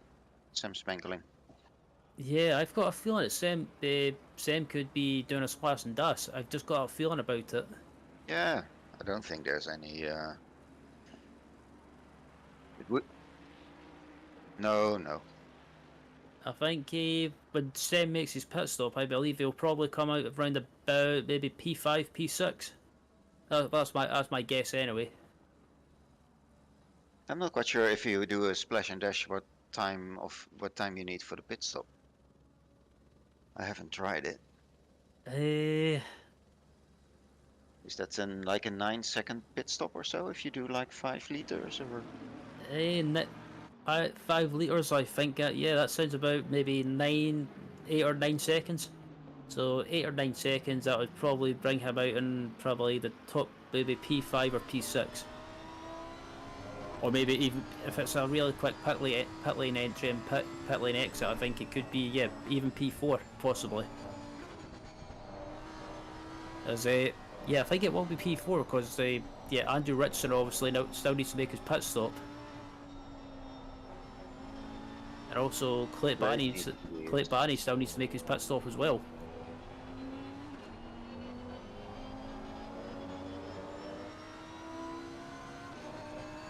Only a splash and dash pit stop, I guess. Yeah, absolutely. As a rider on board with Fredriksson as well, currently in 12th place at the moment, still leading or pretty much has led the semi-pro class for most of the race, and doing a good job as well. And he's watching this battle with Justin Dion, and it looks like Dave Jr. as well, going at it for 9th and 10th. 10th and 11th. Did Andy King make a mistake? Because he dropped back now to 13th?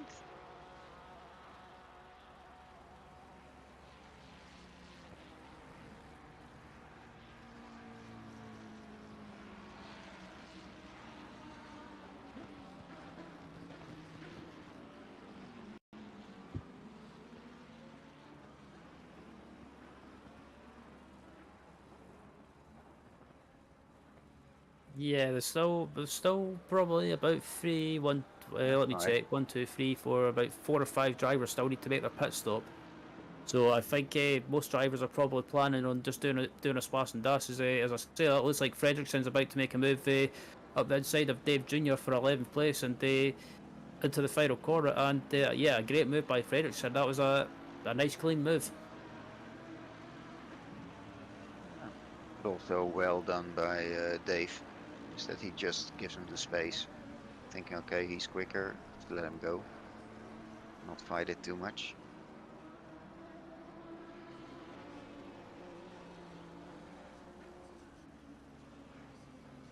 Perhaps try and stay in the slipstream.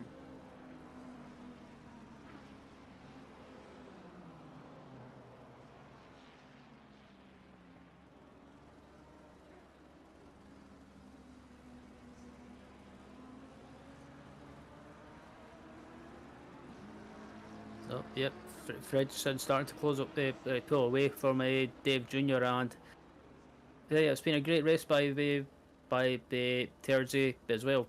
They pretty much not been caught up in any incidents and just been using a sensible. Oh, Dave Jr. just comes flying into the hairpin there. I thought he was going to wipe out Fredriksson there. That was yeah, that was a bit of a heart mouth moment.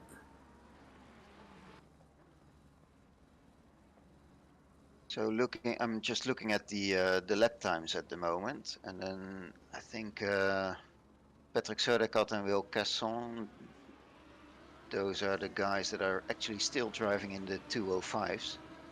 Really quick, both of them. And then Clay Barney is now has just driven a 206.5, and Sam is driving around in 207.2s. So Patrick Söderqvist is like 1.5 seconds quicker in a lap at the moment than Sam Swenkeling is. So yes, I think Söderqvist will be easily. Yeah, he'll have a big gap when the pit stops finish and cycle through, and he'll have a big gap to Clayton Barney behind him, or Swenkeling. I think it'll be or whoever's in second place when Barney. That's a good point. Yeah, I thought Clayton Barney had a drive-through, so I thought he did have a drive-through, but I thought he would have ended up falling back with the drive-through because obviously we've been on the pit limiter for so long. I thought he would have ended up falling back possibly to the near end of the top 10. So yeah, credit to Barney. He's still running well in second, but I think with the pit stop he'll obviously fall back down the field slightly.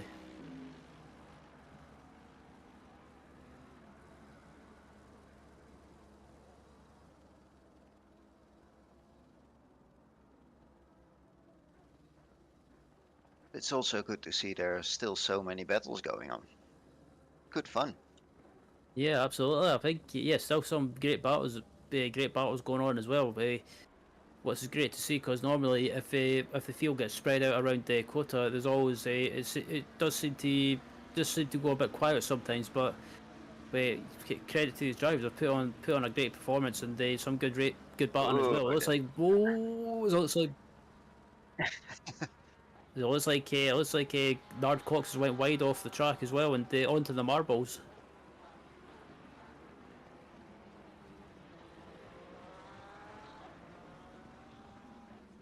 Well, he was close to John, but now needs to try and reel him back in.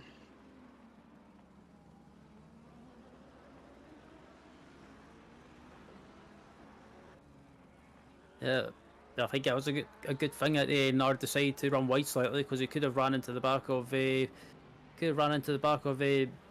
Beton possibly. But as we look further back in the field, looking down in the semi-pro class, they've still got this battle with Andy King and the battle of Raider going on as well. So still plenty of battles going on, especially in the silver pro class, and the Raider's doing a good job in the 4th place in class at the moment. Yeah, but still with Andy King still needing to do his pit stop. So yeah. So Andy is already Reiner's now already in 3rd place, and Andy still needs to do his pit stop. So we'll. Oh, Nicolas Schroeder has a drive-through in 22nd. So yeah, Schroeder with a drive-through penalty. So it'll be for no doubt that'll be track limits.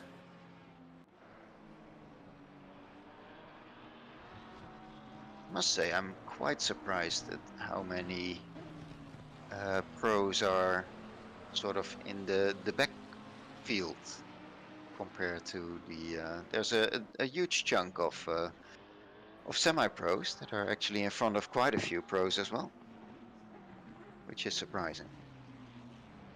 Yeah, that's so. It's always a good thing to see. Sometimes it's always good to see the semi-pro drivers up there mixing it up with the pro drivers, and you're giving them a bit of a hard time as well. And as we look at Leonardo Wolf Garcia, the previous winner from in the semi-pro class at Paul Ricard 2 weeks ago, having a decent race, but I think he's probably frustrated that he's not further up in the field and class, possibly challenging for a podium position. But still, he's caught right up to his battle in front of him with Miro, King, Anderson, and I can't remember who the other car is, but it's a 4-car battle going on either way. And I think if Garcia gets a chance, he'll try and make a move.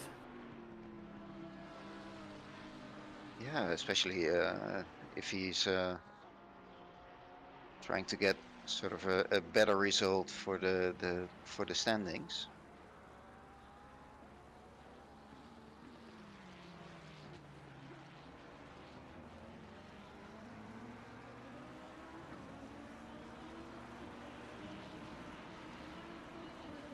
Well, Stein has to do another drink.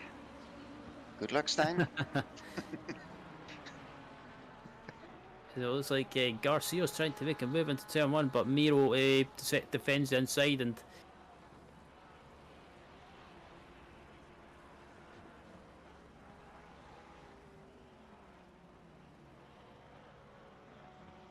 yeah, great racing in this field as well, in the semi-pro class, and I think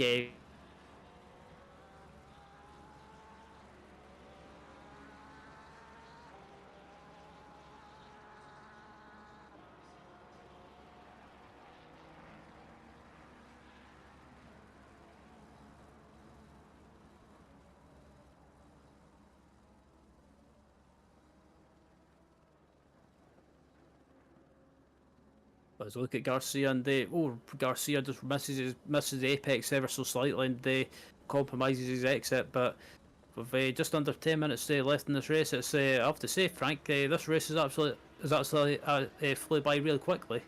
Yeah, but it's been interesting during the whole race. There's just been battling around the field the whole time, so that's really nice. And strategy-wise, it's still interesting. seeing Sam hasn't pitted yet. Oh, we see another one, car 6. So he hasn't pitted. So that's Dario Vianello. Oh, he's now in the pit. Yeah. Okay. So,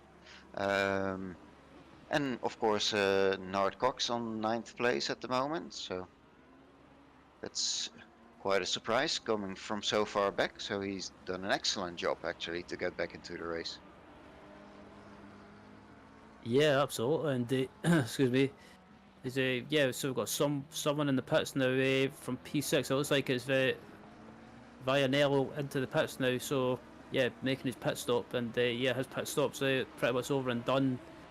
But this battle between going on as well between King and Miro coming across the line, and it looks like I wonder if Miro might try and make a move up the inside. He tries to make a move up the inside, but King defends brilliantly into turn 1. This might go to the finish, and if they start battling quite a lot.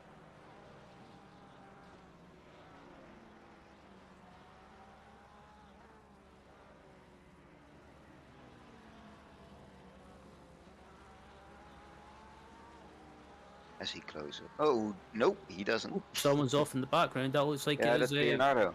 Garcia.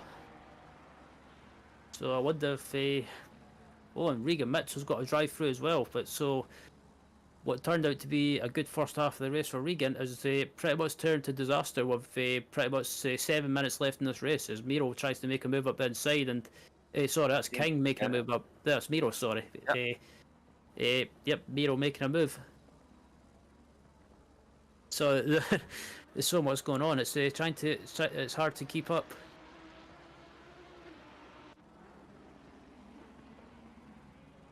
And on to the next fight with Jean Beton and Giorgio Migazzi.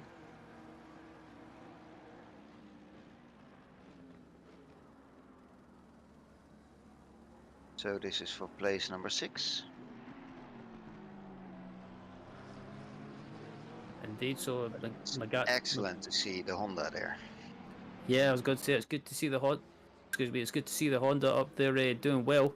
And I wonder can Beton try and make a move into turn 1. He was thinking about it. Took a wee sneaky look up the inside, but Migazzi was wise to it. Oh, you got to show your car, right? Try and make it work, and now he does. Excellent move if he can stick it there. Amazing. Yeah, really good done. Well done.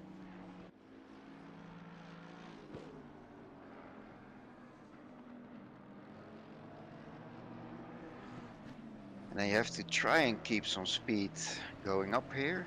And then this is, I find that a really hard corner. And you really need to stay within the track there.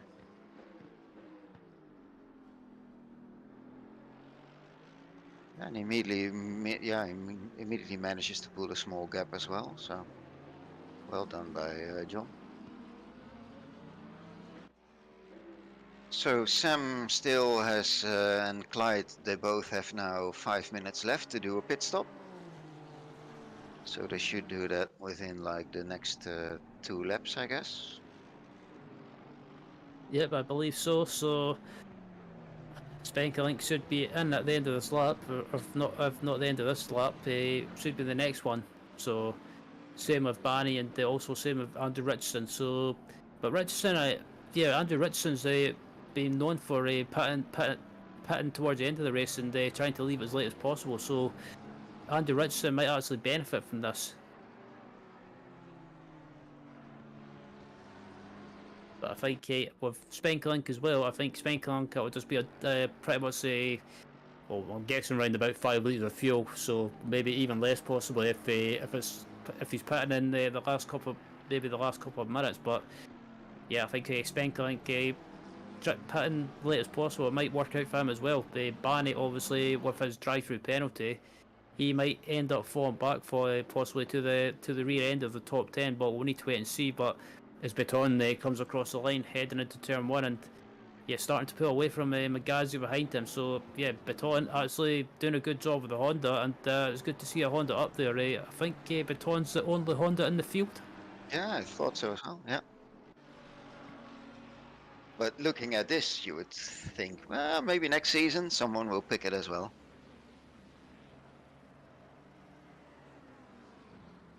I'm still curious if you look at, for example, next season. Of course, we have quite a few races to go. Because now you see a lot of those Ferraris and McLarens. If that's gonna change, the BMW doesn't seem to be as good here, so that might sort of fall from grace for the next season.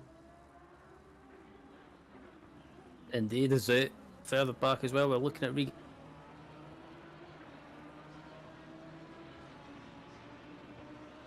So Martin Sebastian van der Reinl Krank. has a dive through as well.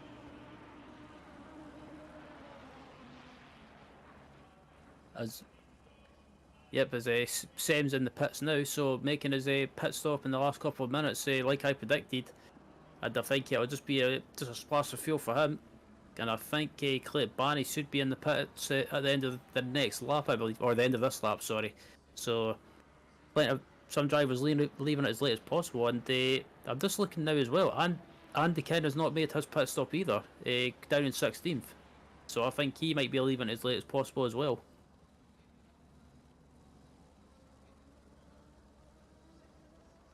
So Sam is out of the pits.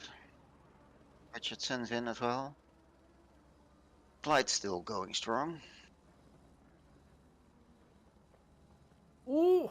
Oof, that Ooh, was a close one. that was pretty much a Max Verstappen send. Oh, I can't begin to describe how much I had to refrain from swearing on the broadcast. Sport is emotion, they say, right? So shouldn't you was- be able to sometimes do it a bit? We'll edit that out later. Yeah, that was a bit. Yeah, I I was watching that move happen. As a oh, it's set. Oh, we're doing it again. Oh, there's So- a bit of argy-bargy going on there. So that's yeah. No, there's no prisoners being taken between these two, and it looks like King's into the pits as well. Oh, and that caused Timo to actually get a drive-through, I think, because he was pushed off out of the line. So he got a drive-through for that. I think it just really happened after he got pushed into the out of the track. If that's the case, that's sad. Absolutely, as a yeah, babe. Oh. And in the pits. Yep, and yeah, Barney into the pits as well to make his pit stop. So this should promote Spenklink back. No, sorry, Patrick Sodecat into the lead now after the pit stop. So Sodecat with the perfect strategy back up into the lead, and I believe this should be the last lap. Yeah. So it's a victory lap. He shouldn't make any mistakes or go get a track cut. Although I think if you also don't really sort of try to keep your rhythm here, you make a mistake. You sort of slide, you miss a corner at some point.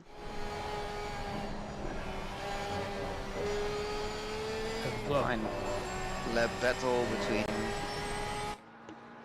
Christoph Holzer and is that Rainer? Rainer Attenstedt? Attenstedt? Rainer Attenstedt? Is he German? I think so. Right? yeah, I was good to say. Just quickly checking. I believe Christoph is German and Rainer is Austrian. Okay.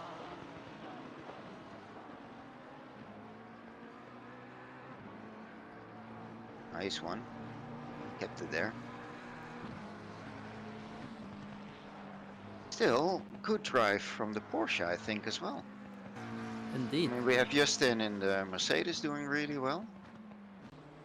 And that's our first Porsche driver.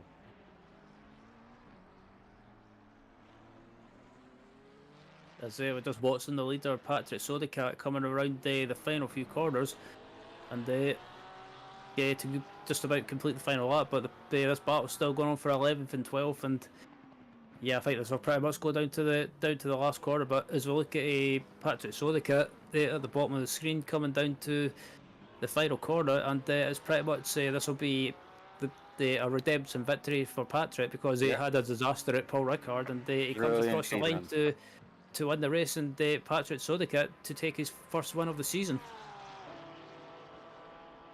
Well driven.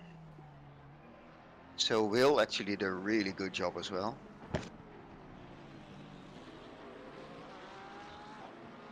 Did an amazing race. He was quick. He was really second quickest. So still, what could have been with Chris Hacksdale in the race. So that's a shame. Yeah, absolutely. And this battle for second and third in the semi-pro class is coming around as well. I think Rayner will probably have this position. It looks like Rayner's going to hold the position now from Christoph, and Christoph's too far back to make a move, I think. So yeah, it looks like both of these drivers will finish second and third in class, and yeah, a great battle between both of them. Good respectful racing, and coming across the line to finish second and third in the class, and the semi-pro class will be won by Terji Fredriksson. But also well done by Sam, getting his third place, which is unexpected. I thought he would fall back a bit further than third. Yeah, I was finishing seventh. Yeah, that's a great drive by Nard, considering he started right at the very back, and yeah, finishing seventh in the end. So that's a good drive through the field, and yeah, and a good team result for the team from Sam and Nard. So absolutely. So what looking back at the race, Frank, what's your impressions? To be first of all, amazing racing. It's been really close battling through the whole race, which is always excellent, and it's always nice to commentate instead of having to fill it.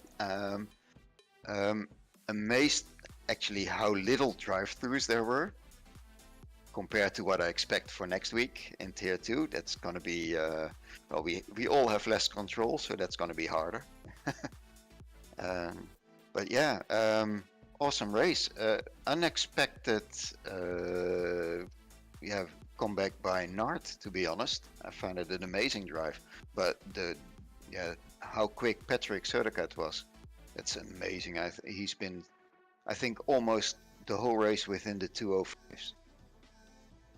Yeah, his pace was absolutely incredible, and he was pretty much a class of the field, and I think yeah, on the one hand for Wild Funds Racing, that's a heartbreak for Chris Hack, but on the other hand, they still got a good result with Patrick Söderkaart. As we look at the highlights, now heading into turn one, where everyone was surprisingly sensible, and there was no major incidents apart from a couple of cars having issues on lap one through the S's. But apart from that, it was a clean lap one, and everyone was on their best behaviour and didn't do anything too silly. And I think if there was for me, a driver of the day, I think you would have to, for my nomination, would have to be Nard Cox after coming from the back and finishing in seventh.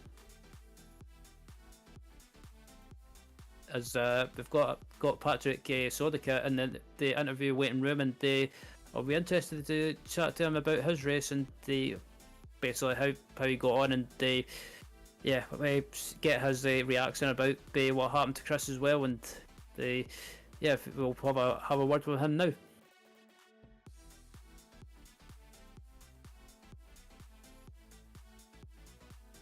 As we've got Patrick Söderkaart joining us now, and first off, Patrick, congratulations on the win, and we were just talking about on the one hand for Wild Funds Racing, it's a great day for yourself to take the win after a bit of an up and down race at Paul Ricard. But how did it go for you? What was your view? First of all, thank you very much. Well, for me it was a perfect race.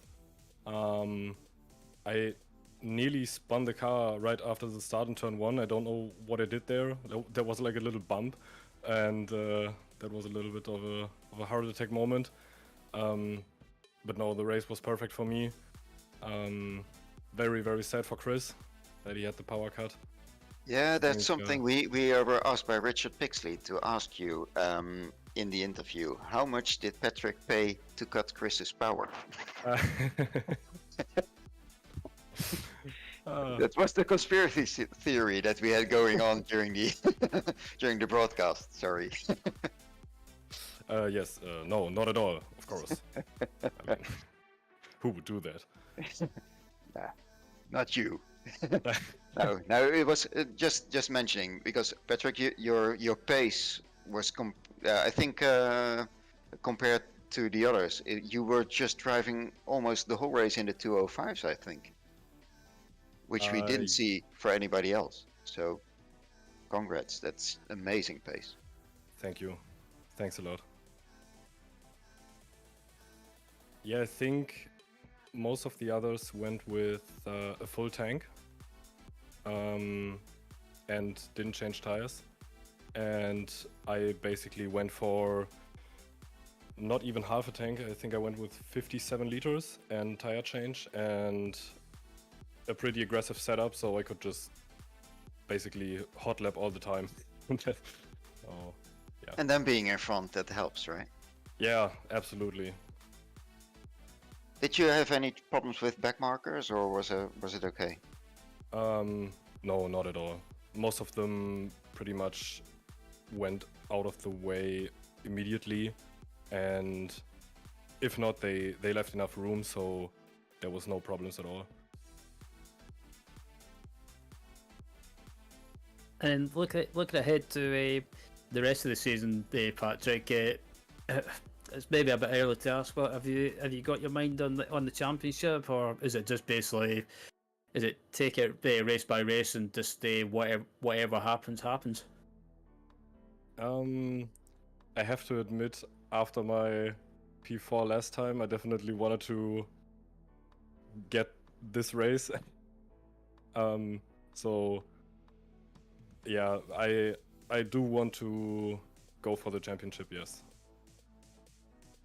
And as we look ahead to the next round at Brands Hatch, do you think the Ferrari will suit Brands Hatch, the nature of that track, or do you think it might be compromised with some parts of the track, or is it just, again, do you think the Ferrari will be the car to beat there?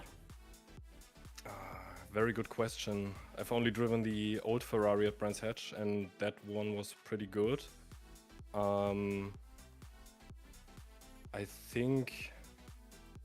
I think it should be a good car for the track. The Ferrari has lots of power, and to get out of the smaller corners, that should be an advantage. Yeah. And but before we let you go, Patrick, anyone that you want to give a shout out to? Any mentions, sponsors, friends, family, that sort of thing? Good question. Everyone that supports me, I would say. Chris, my girlfriend, my family. Yes. Good stuff. Well, again, congratulations on the win, Patrick, and we'll look forward to seeing you on the track at Brands Hatch in 2 weeks' time. Thank you very much, and thank you for hosting such an awesome event. It's our pleasure, as that was Patrick Sodicat, the race winner tonight at Circuit of the Americas, joining us, and I believe up next we have got Will Casson joining us, and first off, Will, congratulations on the top 3 result. Yeah, cheers, mate. Yeah, it was a good result. What was the mindset heading into the race tonight? Because you did really well in qualifying with the McLaren. Did the McLaren suit this track, or was it just down to practice? What was it? Or was it just the track suiting your driving style? I'd say a bit of both. Obviously, the McLaren's got quite a lot of downforce anyway, so that really lended itself to sector 1 and 3. And then, yeah, obviously just putting in some good laps in practice beforehand, trying to get a grip of the track. And but during the race as well, we saw you we saw Patrick and Chris have a good start and starting to pretty much, I guess, not dominate, but settle into the race. Did did you think you could win the race tonight, or was it just a case of just try and make it to the end of the race, and if you finish in the top 3, then it's a good result? Yeah, I mean, very quickly I realised that Patrick was just in a complete league of his own. So the win was completely out of the question unless he got a drive through, which he wasn't going to get with the gap he had out front. And then in the early laps, it became quite clear that a lot of the people around me were going to do a splash and dash at the end. So it was trying to basically get through the traffic as quickly as possible, and then get a bit of clean air. When I was in clean air, I thought my pace was quite good. I was only a tenth or two behind Patrick's pace. But yeah, just trying to clear the people on full tanks at the beginning really slowed me up. And that's a good point actually. With regards to the full tank and half tanks, what did you have a strategy in mind with regards to that? Where did you have a plan for a full tank and or a half tank, or basically did you have something in mind for both scenarios? It was a last-minute panic decision. I was literally in two minds about what to do, and only decided at the very last minute to go half tank split. I did have a bit more fuel in the first stint, just so I could go a couple of laps longer. But yeah, it was definitely a different strategy to quite a lot of those around me. And obviously finishing in the top 3 tonight, I was asking Patrick about his aims and the expectations for the season. What's your expectations or aims for the season? Obviously we're 2 rounds into the season now. Do you want to try and go for maybe a top 3 in the championship, or is it just again maybe just basically just take it as it comes? I suppose a mixture. I mean, take it as it comes. My aim is to at least try and get a win, and then, like you say, finish maybe top 2, top 3. But yeah, to just sort of take each race as it comes, really. See what my pace is relative to those around me on the sort of practice leaderboard, and sort of set a goal from there, rather than trying to, win the whole thing, or say I'm going to try and win all the races. And as we look ahead to Brands Hatch in 2 weeks' time, where we head to in the series, do you think the McLaren will suit that track? Do you think there's any particular points in the track where the McLaren's probably the strongest car to have, or a stable car? Yeah, I think definitely round the back, after the back straight, just because of the natural high downforce of the McLaren. Oddly enough, I've actually done more laps in the Ferrari round Brands. It will be a bit of a new adventure, but yeah, I just need to get the practice in beforehand. And then before we let you go, Will, is there anyone that you want to give a shout out to? Yeah, big shout out to Andy King. He runs Pitstop UK Esports, who I'm a part of, and he also competes in this series. So yeah, just a big shout out to him. Yeah, I know, but that's we're like an old married couple.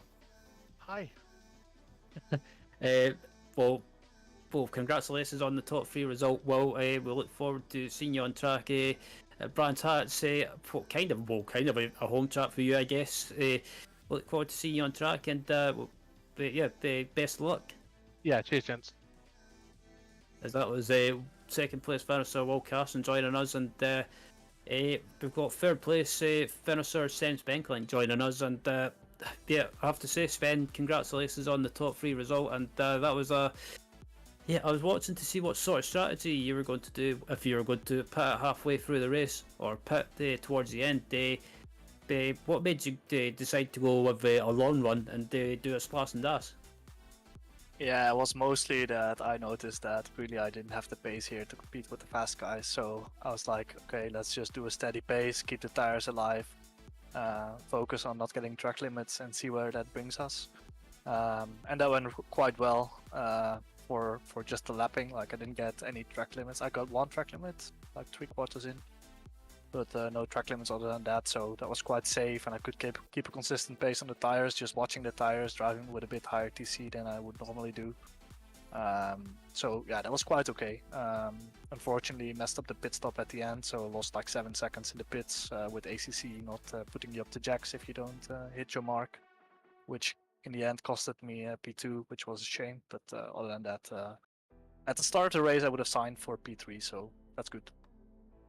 Yeah, and talking about the track limits as well, how tempting was it to push a lot without trying to get track limits, or did you kind of have basically a plan in mind not to, well, maybe keep up the pace but not over push, if that makes sense.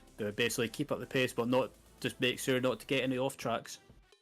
Yeah, exactly. Since I already knew that even if I pushed hard, my pace wasn't quite there with the fastest guys today. I've only driven COTA once before. I like the layout of the track, but of course the track limits that Kuno's put in place here are quite asinine. So in general, I was just like, take it slow from the start. Don't get any track limits. Don't battle the guys with low fuel and half a tank. Just keep it on track and keep going. So that was quite okay. And I was asking the Patrick and Will about the championship. We're two rounds into the season now, and what's your expectations for the rest of the season, and how do you think the seasons went so far?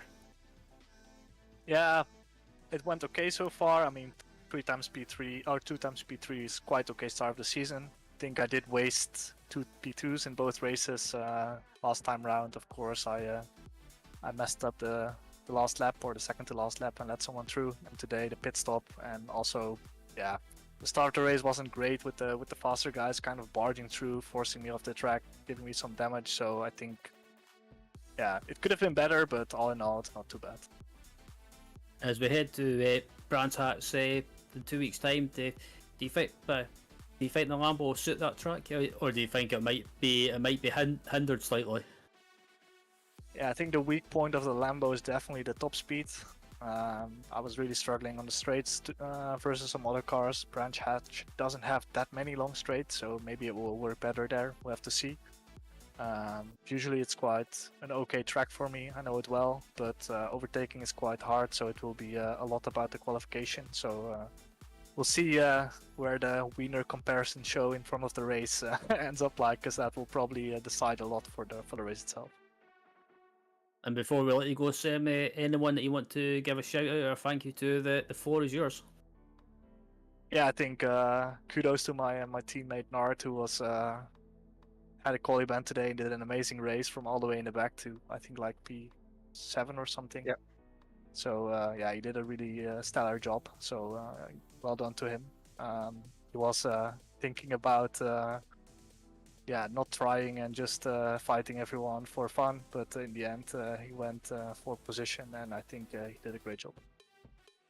Well, congratulations on third place, Sam. Look forward to seeing you on track at Brands Hatch in 2 weeks' time, and they hopefully see you on the podium again. Maybe the next time around at the top step.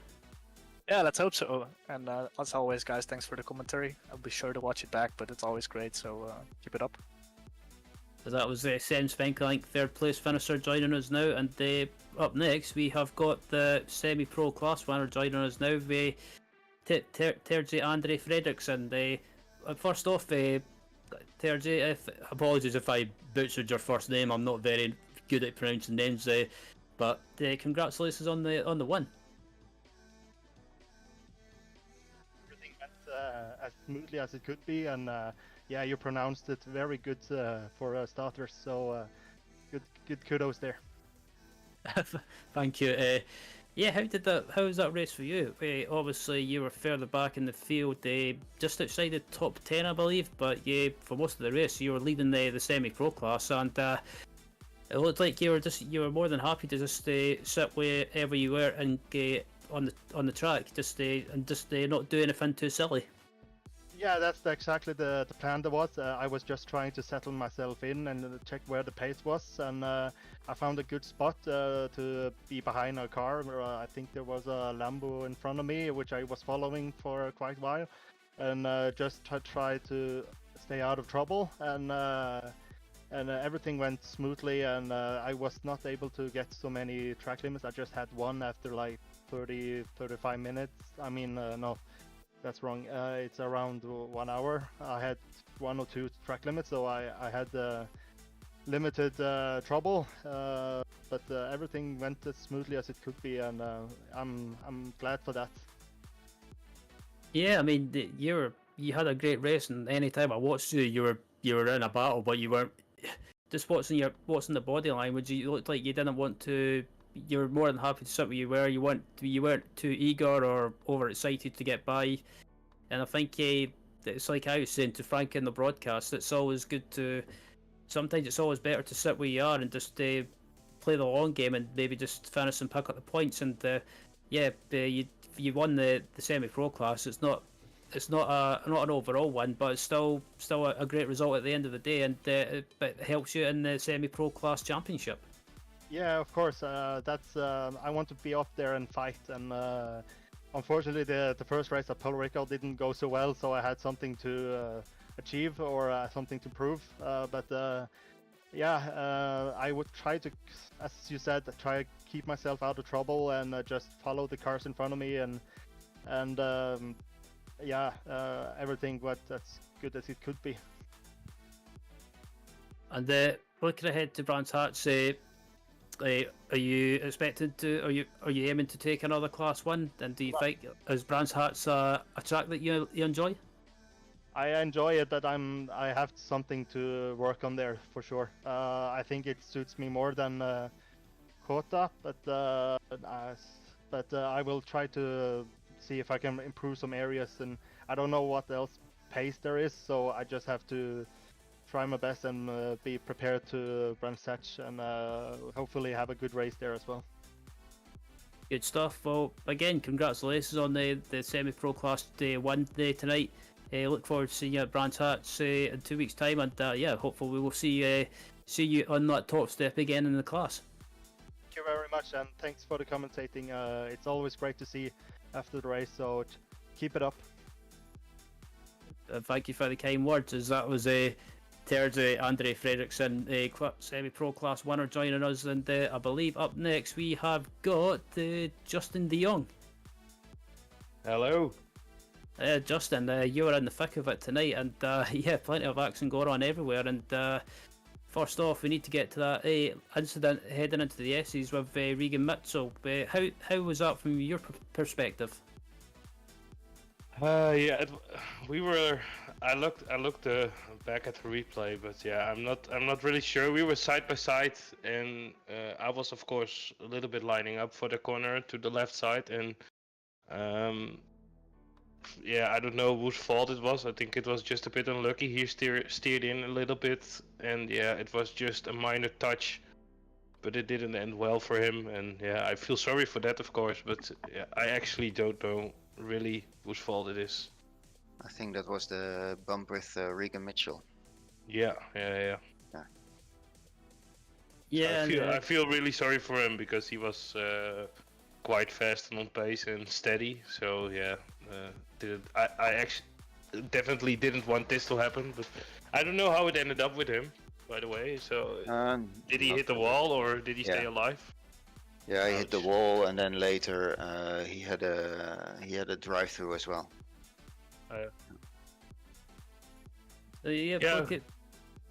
Sorry, go ahead, Justin.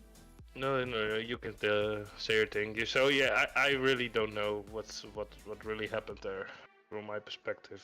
We were side by side. He turns in, of course, to the corner, and I was turning in a little bit later as him, I think, and there was just a slightly touch door to door. Yeah, it didn't seem a big hit, but that's ACC for you. Then you're just launched. Yep, I know. So like I said, I feel sorry for him. I don't know if the stewards will look into it, but I leave it at the stewards. From my perspective, it looked like he turned in a little bit to the corner, and I turned in a little bit later to the corner, and that's where the touch happened. And looking at the race tonight, basically you still finished in the top 10, but do you think you're pretty much at the limit with regards to pace with the Mercedes around COTA, or is it just basically maybe the Mercedes not suiting the track? The Mercedes, I don't know how other cars feel here because I didn't drove here before, so this is my first race on this track. And yeah, the Mercedes just doesn't feel connected with the road, if you know what I mean. It's like driving on ice. It's very hard to drive. I don't know where the other Mercedes ended up, but yeah, it was just not fun to drive here, if you know what I mean. It was yeah, difficult track for the Mercedes. Very tricky, especially in the S's, but also in the last sector. So yeah, not too much fun to drive it here. And looking ahead to Brands Hatch as well, do you think the Mercedes will do better there, or do you think it'll just be do you think it might be compromised around that track as well, just due to the style of the track? Usually I'm pretty fast at Brands Hatch, but that was with the McLaren, so I don't know really how the Mercedes feels there, but I think it will be alright. If I'm looking at the Mercedes, how it drives in general, I think it will be fine on Brands Hatch. And yeah, how do you think the seasons went for you so far? Do you think it could have gone better, or is it just pretty much what you expected? A little bit what I expected. Like the first race was a race I didn't race before as well, so it was Paul Ricard. At Paul Ricard, I was practicing with the Merc there, and just before the race, I came to tried to join the server, and he said, "Yeah, this is the wrong car." I was probably signed up with the McLaren, so just before the qualifying, I had to take the McLaren, build very quick a setup a little bit, tweak it a little bit here and there, and just do it with it, if you know what I mean. So that was so yeah. I ended up there also in the Pro Series in top 10, I believe. So yeah, you finished in 8th place, I believe. Yeah, and then in Pro Series, and I 14 overall. I qualified at P21, so yeah, I moved up a little bit there. I lost here 2 places. Started at the 6th or maybe 7th place, and ended up on the 8th. Yeah, so it's not the best start of a season, but hopefully the next track, I know them a little bit better, the next tracks coming up, so let's see how it goes from there. Well, congratulations on the top 10, Justin. It's probably not where you wanted to finish inside the top 10, but it's still points at the end of the day, and yeah, hopefully we'll see you further up the field in the Pro Class at Brands Hatch in 2 weeks' time. Yeah, actually my goal was to at least finish in the top 10, so that that worked out, but I think there were like more than, I think if everything went well, we could have 3 more places up front, maybe P5, just maybe P4, but I think P5 was the maximum today to get, so not too bad result for today. Absolutely. Well, thanks for joining us for an interview, Justin, and we'll see you on track at not Paul Ricard, Brands Hatch rather, in 2 weeks' time. Thank you very much. Thanks for broadcasting, and see you on the next track. As that was Justin Dion joining us, and lastly we have Oliver Anderson and Oliver, Christopher Holzer. My apologies. Yeah, thanks for joining us, Christoph. And yeah, that was a decent race for you tonight. Yeah, good evening. Thank you. It was a little bit, or let's say way over my personal expectations, to be honest. Yeah, and my brain is like, yeah, just went down to soup. It was really tough for me.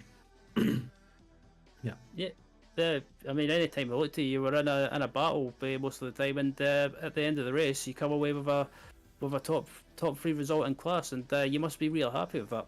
Yeah, absolutely. It's a little bit of a shame that I had to drop the pace in the last 5 laps and lost P2, but I had to drop the pace because I had 3 track cuts, and it's considering the start of the season, I was at Paul Ricard P12 in class. I decided I want to collect as much points as possible and rather play safe. yeah. Anyhow, it was a good battle for P2.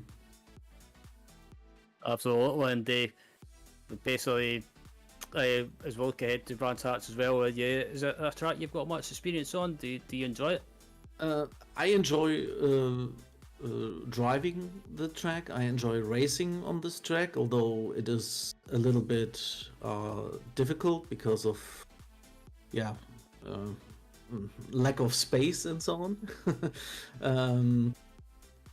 But in terms of performance, it's not my best track.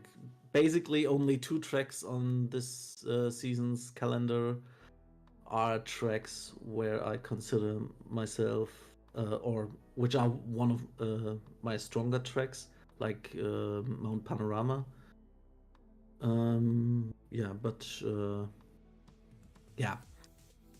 I have lots of good memories with Brands Hatch, with the starting of my sim racing. I did a lot of rookie races there, found some friends and stuff, Lastly, before we let you go as well, Christoph, any thank yous you want to give out? Well, first of all, to the whole SSRI team, thank you very much for doing all the work. That's crazy what you guys do here. And secondly, to my team, TDR Esports, and our sponsors, Hymo Setups and ACC Drive. And a special hello to my friends from Alpha Simsport who race in Tier 2, which are Mix Helikens and Iridius Patis. Good stuff. Well, but congratulations on the top 3 result in the semi-pro class, Christoph, and look forward to seeing you on track at the Brands Hatch in 2 weeks' time. Yep. Good evening. That was a 3rd place finisher in the semi-pro class, Christoph Holzer joining us, and lastly, up next we have got Oliver Anderson, and Oliver, you had a good race there, and you had a good result with 4th place in the semi-pro class. Yeah, probably I did.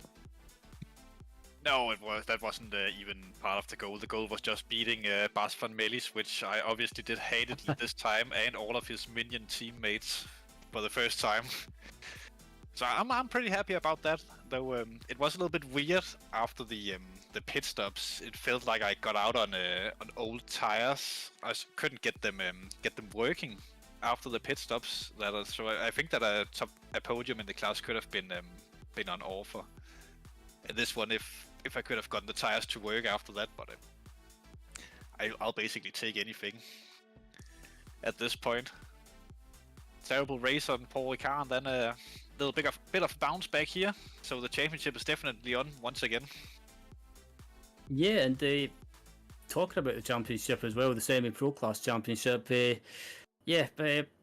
What's your expectations for the rest of the season? The top 3, or even a push at trying to win the championship? I'm not pushing for crap trying to win any championships. That's none of my business being up with the fast guys. I'm just here to have fun and do a little bit of racing, and then we'll see what happens during the season. Obviously. Good stuff, and I do like that mindset, because sometimes it's not always about winning. It's just about having fun, and it sounds like that from the way you're coming across. And do you think, Brands Hatch, you got much experience, and how do you think you'll get on? No chance whatsoever at Brands Hatch for me.